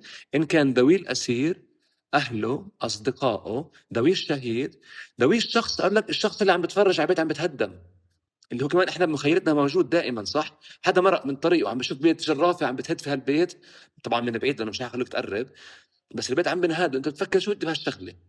الاحتلال عم بيحاول فعلا هو من سنوات من بداية وجوده انه يأثر علينا كمجتمع نفسيا وذهنيا ويشكل وعينا. وهون بتخيل كمان الأسرة، يعني ليش مهم نحكي عن السجن طبعا بالتوازي مع أهمية حديثنا عن ذوي الأسرة وفعلا هذا التأثير النفسي على المجتمع ككل. لأنه هو انعكاس، وهذا اللي كان وليد بيحكيه دائما، أنه هو انعكاس لمجتمعنا. يعني اللي بيحصل في السجن من أنت حكيت قبل أحمد عن الامتيازات ربما، وعن كيف كان سابقا يعني دور الأسير، أو حتى أقول لك تردي الحركة الأسيرة في مرحلة ما، هو انعكاس كمان لواقع خارج السجن، لكل هذا الواقع اللي احنا كنا عايشينه الرديء، على الأقل في صعيدنا احنا اللي يعني القريب والبعيد، اللي هو الواقع اللي كان عم بيصدر لنا وهم في مرحلة ما، مش كأفراد بس، يعني كمجتمع في مرحلة ما صدر لنا وهم. انت ما ممكن تقاوم المستعمر، ما في إمكانية، تقدرش بدك تجابه دبابة، مش مستحيل. أو أقول لك بدك تصدر لنا وعي كمان إنه ما تقاوم لأنه أنت حتنحبس. وفيش داعي زي ما انت حكيت انه شو بدك بهالشغله، ابصر لشو اعتقل، ابصر شو عامل، هاي المصطلحات اللي كمان دخيله على مجتمعنا. مزبوط، يعني احنا كمان كمجتمع مقاوم المفروض كمان يكون في إشي وعي مختلف. بس يمكن احد اثاره احمد هي اللي انت حكيت عنه قبل شوي، انه احنا بننسى، يمكن في ذاكرتنا هاي الجمعاء او كيف احنا بنشكلها، انه كمان اثر السجن هو الإشي الاوسع، وانه كمان الاسير وذويه هم جزء من هاي المنظومه اللي بيحاول كمان الاحتلال يخلينا نتناسى قديش هم بيعتبرهم الم يعني. تخيل انت، انا بصفن مرات احمد بجد بفكر في يعني في مقابل الارقام، بصفن هيك بس مرات بفكر في هذا الجانب من تجربتنا الفلسطينيه. قديش يعني مؤلم تفكر انه في شهيد من يعني عقود طويله يعني في مقبره، وحتى ما في شاهد على القبر، محتجز جثمانه، والاهل عم بيستنوا في هالجثمان. هو وضعك فعلا، الاحتلال وضعنا كلياتنا في حاله اسر، طبعا متنوعه متعدده حسب هو كيف برغب، متعدده وشكلنا فيها ووضعنا فيها. هو خلانا السجن انه حاله كامله نعيش فيها كلياتنا، حتى على صعيد نفكر احنا ونواجه هذه الاثار النفسيه اللي انت حكيت عنها اللي احنا بنهملها. بيطلع اسير احمد من السجن له 25 سنه، طب ايش في عندنا احنا هون مؤسسات، او يعني اقول لك تجارب يعني مجتمعيه بتساعد الاسير الطالع على فعلا انه يعني يكون في مجتمعه ويحصل على اللي بده اياه؟ قليل جدا للاسف بعد 25 سنه من النضال او 30 سنه، واهله بنفس الوقت. فللاسف يعني هذا إشي مؤلم يعني بتخيل. بس برضه برجع بتفكر انت بالجانب اللي شوي اللي بخليك في بارق امل في هذا الحديث كله، انه بالرغم من كل شيء حكينا عنه، هم ما بدي اكون يعني، او يمكن خوفا من يعني ابين كثير رومانسي، بس انه بالرغم من كل هذا الالم السجن برضه كان مكان، والسجن هون بمفهوم الواسع طبعا صح، مكان لتصدير وعي مغاير تماما. وعي بقول لك انه لا، صراعك الاول هو مع المستعمر، انت قادر تنتصر، ان كان في غرف التحقيق، ان كان في تهريب رساله آم، لاسير او ما الى ذلك، او انه قادر انت تنتصر لانه انت في معزلك الصغير تقدر تفكر وتصارع محاولات الاحتلال، فرض وعي وهندسه وعيك بطريقه معينه، وتتذكر انه صراعك الاساس هو مع المحتل، وتشكل هذا الوعي بناء على تجربه الاسر الكبيره والصغيره اللي احنا عم نعيشها دائما. تصفّر فعليًا المسافة بينك وبين السجّان، الإشي اللي بيساعدك إنه يعني على تعزيز النديّة اللي ممكن نشوفها عند في القدس مع المستوطنين بال48 فعليًا لمّا بييجوا بيحكوا، غير لمّا أنا باحكي عن إسرائيلي، يعني بيحكوا بنديّة ما. وباعتقد جزء حتى من قضية يعني اللي أنت بتقوله، إنه في نقاش كتير طويل عريض على قضية الأسرى المحررين واندماجهم بالسياسة وشغلهم بالسياسة وكذا، ولكن أنا بلفتني بقضية شكل المفاوضات اللي اليوم موجود، هو في حالة من الندية ما كانتش موجودة سابقا، او ما كنتش اسمع انه موجوده سابقه. فبتشعر انه في الحدا اللي هو قاعد بتعاطى مع اكس مع واي مسميه براسه وبتعاطى معه كبروفايل شخص اكتر من فكره شيء تاني. وبعتقد يعني مجمل الاسرى اللي بيطلعوا في اشي بنكسر، او بالمناسبه بيطلع سلبي باسل من مكان تاني. يعني يا اما بكون فعليا اكثر نديه او اكثر فعليا تطبيعا وتماهي مع المشهد. وبدي ارجع تعرف للنقطة اللي انت حكيتها على قضية الاشي الألم اللي باحتجاز الجساميا. انا كنت في مخيم جنين بعد بشهر 7، وقابلت فعليا ابو شهيد بحكي لي فعليا على فكرة انه ابنه كان باشتباك واخذوا ابنه وحجزوا الجثمان. فبحكي على فكرة انه في قبر مفتوح لابنه اليوم مش موجود، مش قادر يكمل. واحنا بنعرف انه الواحد جزء من ثقافتنا إنه أنت إنك تدفن أو إنك تسكّر القبر بإيدك أو تشوف يعني حدا قريب منّك وهو عم بندفن هيك بتسكّر الملف على مستوى نفسي إلى حدٍ ما. أنت تخيّل هون الجانب أو الرواية كيف في ملف مفتوح عند الأم والأبو طوال الوقت إنه هم مش متأكدين، وخاصة بعد القصص اللي كل فترة بتطلع إنه أعلنوا استشهاد حدا وبالآخر بيطلع عايش. تتخيل أصلا هذه القصة اللي طلعت قبل فترة. وبتيجي أنت عند قضية وليد، أنا بفكر بقضية وليد دقة مش مجرد إنه احتجاز جثمان. انت فعليا قاعد بتمدد اعتقال حدا لانه هو اصلا كان معتقل. انت طوال الوقت بدك تحرره او بدك تسكر ملف الاعتقال، بدك تسكر ملف وليد بشكل او باخر المعتقل. واليوم انت حتى ما بعد استشهاده في حالة مستمرة من الاعتقال ما بعد الاستشهاد اللي مش عليه على ذويه. يعني أنا بعتقد إنه سناء اليوم ما زالت ماخذة الدور نفسه تبع اللي هو زوجة الأسير وليد دقة بالمظاهرات، بالفعاليات، بالتظاهرات لتحرير جثمانه. وهذا انت قاعد بتحكي على وليد ممكن يكون ارتاح، بس ذوي ما زالت العقوبة اللي بنحكي عنها مستمرة، واثارها على مستوى المجتمع بال 48 بدوائرهم القريبة والابعد هو كمان ما زالت موجودة وما زالت مستمرة يعني. بس بدي أسألك معلش للنقطة اللي قبلها، أنت كنت بتتخيل اللي سألتك قبلها وأتحت لك فرصة تتجاوزها وأنت تجاوزتها، بس بدي أرجع أنا أتخلى عن دبلوماسيتي. كان ممكن تدرس هذه الدراسات كلياتها أو تتخصص لو أنت هيك يعني. وعم بسأل سؤال يعني لو ما عشت تجربة الاعتقال مع الوالد واللي بلشنا فيها الحوار اللي حافظها انت ومعلمة فيك على مستوى التفاصيل، كان ممكن تدرس شيء تاني؟ بتخيل بتخيل يعني أحد الأسباب ما كنتش يعني مدرك تماما، بس بتخيل يعني ليش كنت بدرس هاي الأمور وبسعى لها. إنه حتى رايح هاتشي، كنت رايح هاتشيلي قبل سنوات طويلة، يعني رحت بالآخر على متحف ذاك الأمر تفاصيل التعذيب، عارف إنه كان يضل يسحبني هذا الموضوع يعني. بتخيل فعلا هي تجربة يعني الوالد والأسرة يعني بالتحديد اللي شكلت لي وعي أو إن كنت أدرس هذا الموضوع، فبالضرورة كنت بقدر أدرس شيء تاني. بتخيل لو ما كانش هيك يمكن بس أنا تركت أثر فيي كبير. تجربة يعني وهاي اللي حكيت لك عنه كمان قبل، يعني وأنا صغير تروح على السجون، يعني تتبع هاي الزيارات وعنف الجندي اللي قدامك وأنت طفل، وتكون يعني رايح مع العائلة وتستنى هاي اللحظة وقاعد بتستنى عشان يعطوك 45 دقيقة تحكي فيهم مع أسير، بعدين الإذلال وأنت مروح فبتخيل يعني نعم إنه ما كنت بتخيل كنت رح أسوي شيء تاني إن كانت التجربة مختلفة. هلا كأكاديمي المفروض أحكي لك لا، بس هو مش هيك يعني. بتخيل التجربة الشخصية كتير أثرت وما زالت تؤثر صراحة. أنا كمان تجربة يعني أوسع مني ومن والدي، بتخيل لأن شفت أثرها أحمد، يعني لما تعمقت فيها شوي بتعرف الإشي يعني حبيت أقرأ لك إشي هون من رسالة من أسير.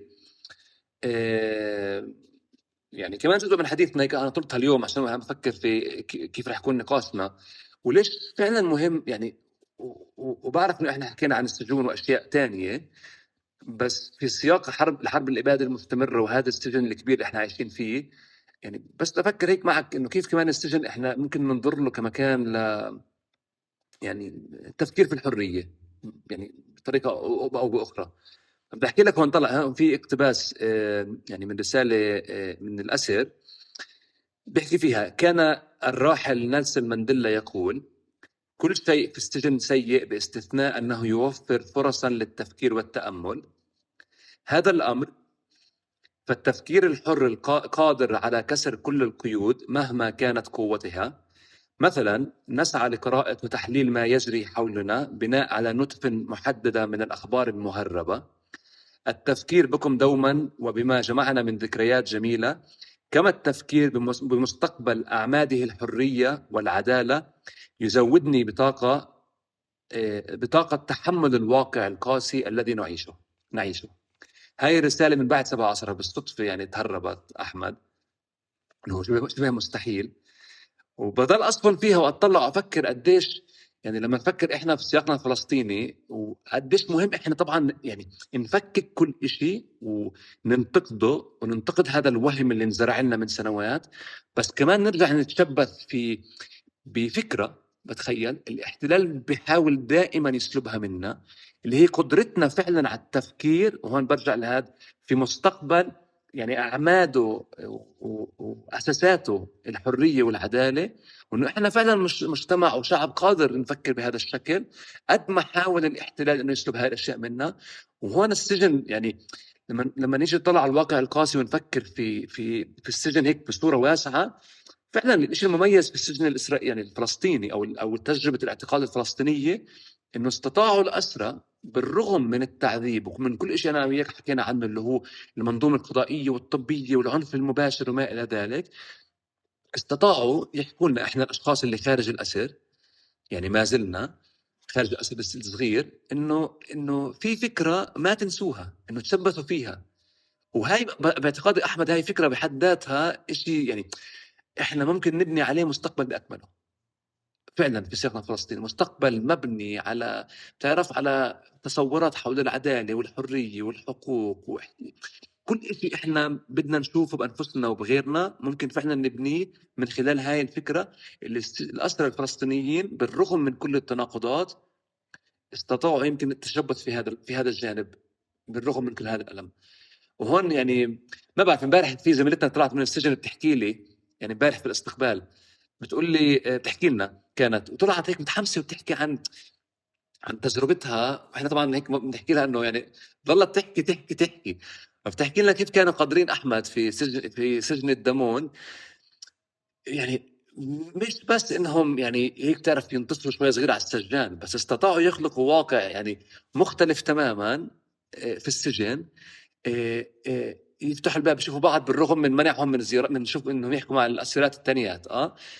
ينتصروا شويه صغيره ويبثوا هذا الخطاب بالرغم من كل إشي عنيف كانوا عم بيخدوه بمقابل السجان الصهيوني. وهون بس بتصفن جد على قدرة التحمل، مش بس التحمل، ما بعرف، يمكن هو أحمد إيماننا في عدالة قضيتنا ربما هو الإشي الأساس، اللي هو يمكن إحنا يعني هون هذا بيكسر كل الأوهام اللي حاول الاحتلال وكل هاي المنظومة السيئة اللي إحنا عايشين فيها تصدر لنا إياه عبر يعني عقود من أوسلو واطلع. إنه هذا بيع الوهم اللي أنت حكيت عنه، وبيع الخوف كمان. تعرف إنه أنت تخاف من إنك ترتدع، تخاف من السجن، تخاف من، ويمكن ربما، وهذا مش يعني بعرفش، انه هون في اشي اذا بنفكر فيه بخلينا نفهم كيف قدروا ب17 المقاومين فعلا يتخطوا هذا الجدران. انه في اراده، في عزيمه، بنت مشروع. وهون يمكن الاسر هو احد يعني هاي المشاريع. وغزه كان سجن وما زال سجن كبير يعني بتخيل. الحمد لله على سلامة زميلتكم. بس أنا هاي زميل، أنت في أوصاف متعددة حكيتها على أكتر من حدا طلع من الأسر بالمناسبة، بس ما حكيتش ولا رفيق ولا رفيقة. في زميلة، في صديق، في صديقة، في زميل. اللي هو أنا حاسس إنه كل الفترة هاي اللي إحنا بنعيشها كل إشي فيه اعتراف، يعني اللي هو مش مسترجي أسألك مين الزميلة اللي طلعت امبارح، بالرغم إنه هي صورها بكل محل، بس إنه أوكي خلص إحنا طبعا ملتزمين عمي. هو دير بالك انت، صح، انت من بدايه النقاش انا هيك يعني حاولت انه تعرف هذا بينزل على الانترنت بس لا طبعا اكيد هذا جزء من الوعي اللي بتصدر لنا، مزبوط. وإشي تاني مع انها هلا وأنت عم اسمها تقرأ. زميلي ورفيقه مرادف نقدر آه. نحكي. بس هيك في كودات قاعدة بتنحكى، فاهم علي؟ إنه بتحكي كتير، وأنا قاعد بتخيل هي بالفيديوهات طلعت بتحكي كتير فعلا. مزبوط لا كثير. ولفتني هسه وانت قاعد بتقرا بالرساله عاده، وانا بظن هذا مش عارف اذا هو ما بعد 7 اكتوبر ولا هي رساله خاصه، بس عندي فضول اعرف. يعني عاده دائما الناس بس كانت بدها تقرا الرساله بتقول وصلتني رساله من الاسير فلان الفلاني او من القصه الفلانيه. انت تحفظت عن الاسم ولا هي رساله خاصه فعليا؟ لا تحفظت لانه الاجراءات يعني الامنيه يمكن هلا. هلا تمام، بس ممنوع يطلع اي شيء. فجزء من يعني قدره انك تتواصل مع الاسير يعني توصل رساله بحد ذاتها كان شيء اختراق بتخيل لكل هاي المنظومه. فجزء من يعني يمكن محاولتي يعني مغمغه هذا الشيء كان من هذا الجانب، انه يعني بس فكر فيها احمد، طلع انساك مني انا هلا، حطني على طرف انه هذا غمغمها، بس انك تطلع شيء من بعد 7/10، يعني هاي غريبه صح؟ انه كل شيء حكينا عنه لا انا طبعا، وياك. لا طبعا طبعا طبعا. فهاي بحد ذاتها يمكن جزء من انا ليش يعني هيك ما حكيتش انه تعرف هو في هاي فعلا هم الاحتلال يعني عم بيراقب كتير صراحة كل هاي المنظومة حاليا، بس انه في اشي طلع مش يعني مكتوب من بعد 7/10 بحد ذاتها، هاي يعني انت عم تعطيهم وحدات قصة كتار يعني. قصة كتير كبيرة، وكمان سلوكياتنا إحنا بالتعاطي مع هذه المعلومات هي السلوكيات يعني الصح بالتعامل مع هذه القصص. يعني إحنا مش من فترة بعيدة كمان لجنان وصل لمحل إنه حدا بنزل صورة أسير من داخل من على الفيسبوك من داخل سجن، أو حتى مرة تانية المشهد اللي كنا نحكي عنه اللي هو بمحل بحسه زي المخدرات للمجتمع، إنه في الأسير الفلاني وصلت منه رسالة وبتوصله رسالة هو قاعد بسمعنا وكذا، فطوال الوقت أنت بتشعر إنه هو موجود عندك بس هو أبدا مش موجود، وهو فعليا بمكان كتير حذر ودقيق بدقة قراءتك للرسالة، انه ما فيش يعني مش ممكن انك انت تقعد تحكي اسمه او هيك تحكي عن ظروف تهريب الرسالة زي ما اعتدنا ما يعني قبل اشهر قليلة، يعني مش قبل سنة كان ممكن تقرأ الاسم وتحكي لي عن بروفايله يعني. طيب مزبوط مزبوط.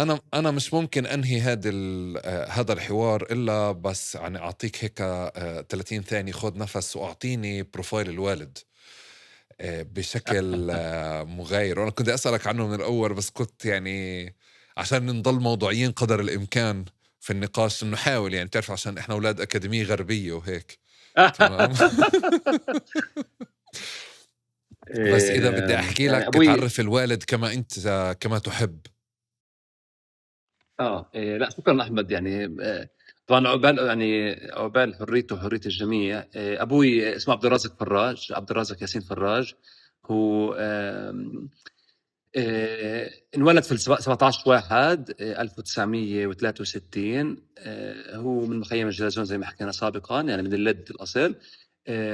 صحفي، و يعني كان بيشتغل في اتحاد لجان العمل الزراعي. هذا صعيد اللي هيك يعني المهني. بس يعني والدي هو بتخيل كثير اشياء تعلمتها منه اذا تحاول هيك اعرفه. شخص انا حكيت معك ساعتين، لنا ساعتين بنحكي انا وياك. واو، ابوي لو كان بمقابله هلا معك يمكن 5 دقائق بعدين خلص يعني ما بقدر يكمل. كثير يعني صامت نوعا ما. بس اعتقد يعني سنوات طويله ابتدات يعني من 86 قبل ما يعني يتزوج. اخر اعتقاد له كان في 2019. هو ما زال هلا موقوف يعني بانتظار المحاكمه. ويعني بتامل بس يطلع يسمع هذا المقابله، ويعني او يعني يكون يسمعها باي طريقه، لانه فعلا فيش تواصل بيننا وبينه هلا، يعني من فتره طويله فيش تواصل. وبتخيل بس يعني كيف بقدر اوصفه غير هيك. يعني تفاصيل هو بتخيل تفاصيل هو غالي، والدتي. تفاصيل ما يعني. هو ما هو انا زي إليني بدي احكي لك، ما هيني انا ما انا بحب حسيت. التفاصيل بدقق. تعطينيش بروفايل على الضمير، انا بديش ادخل على مؤسسة الضمير اشوف بروفايل الحاج.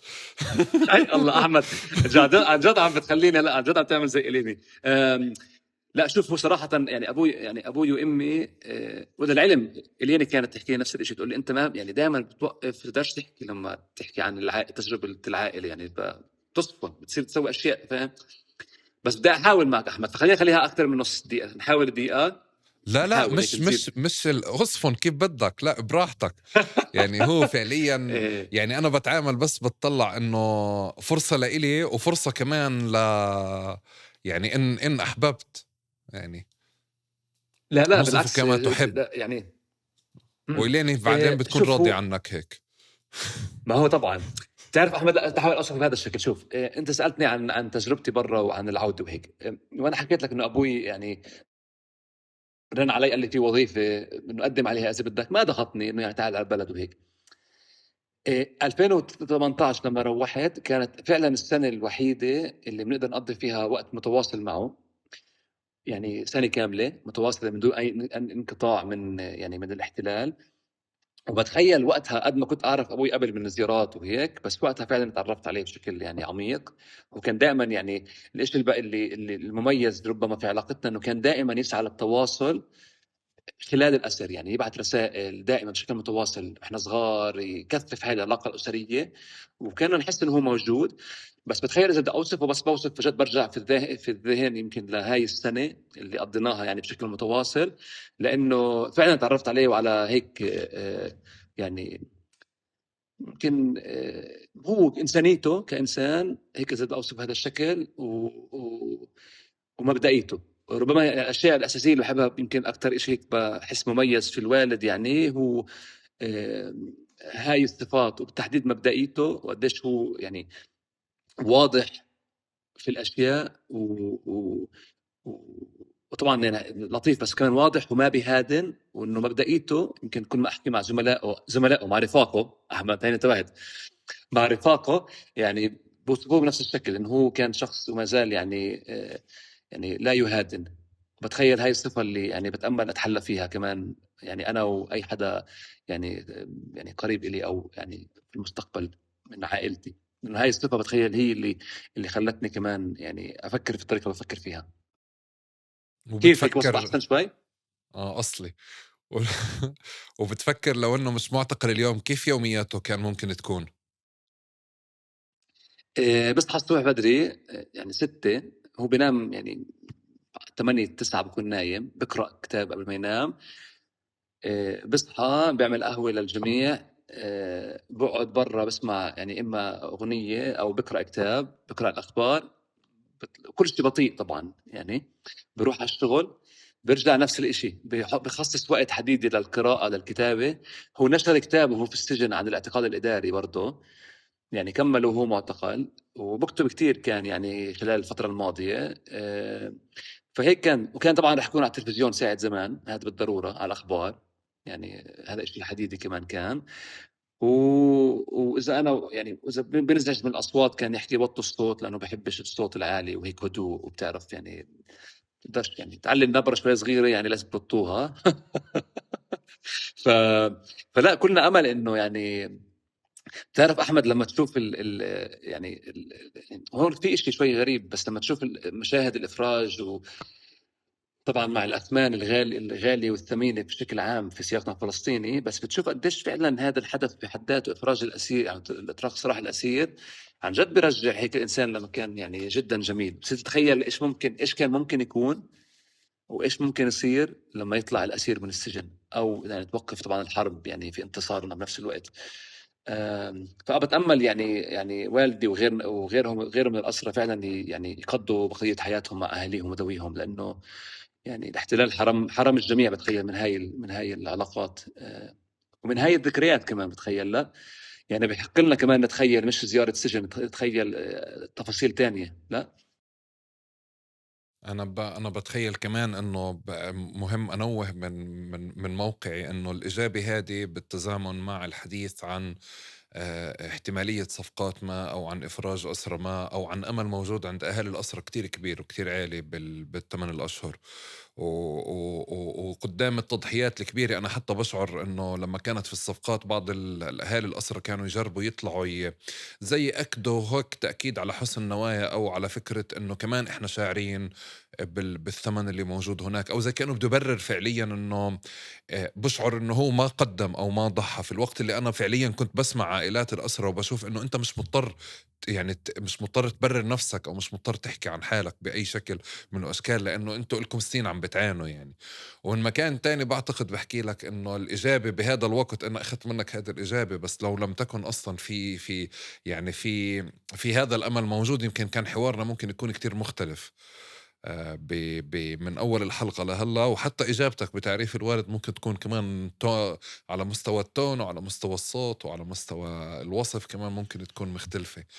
فبتمنى فعليا بكل حب إنه يعني ألتقي فيك أنت وهو إن شاء الله على خير وسلامة، وأجرب مهاراتي الإعلامية أنا أخليه يقعد أكتر من 5 دقائق معي في تقارب. أوكي.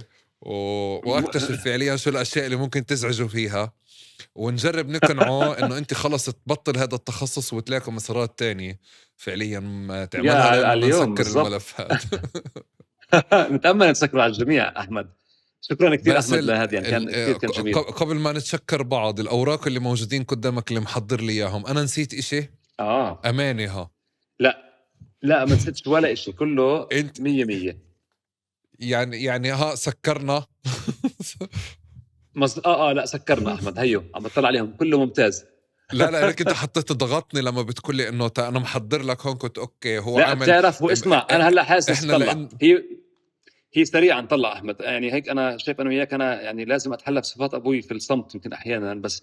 لا بمزح. اسمع، احد الاشياء كنت افرجيك اللي كنت افرجيك إياها، طلع ستي توفت وابوي في السجن يعني بال 2020.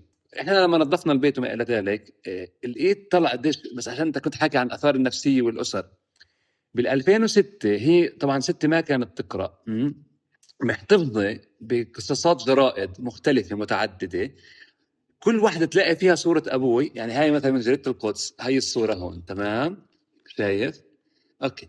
هاي من تاريخ 2006 لما تم تجديده الاعتقال الإداري الجديد. بتلاقي لقيت قصصات جرائد كثيرة، كل ما تلاقي الصورة تصفتهم تحطهم. فبتفكر قديش فعلا إنه حالة الاعتقال هي إشي بيمتد للبيت، للأسرة، للمجتمع. وأنا هون بس طبعا جبتهم جمعتهم عندي يعني عشان أخليهم بس. فهذا كنت بحكي لك اياه عن هذا الجانب، انه في فعلا حتى في تشكيل وعينا السجن بلحقك في كل مكان، او بتصير انت متشبث في اي شيء كنوع من بصيص الامل، او كمحاولة هيك للهروب من حالة الاعتقاد اللي انت عايش فيها. والله باسل هيك شكرا خلصنا الاشياء كتير. اللي قدامي.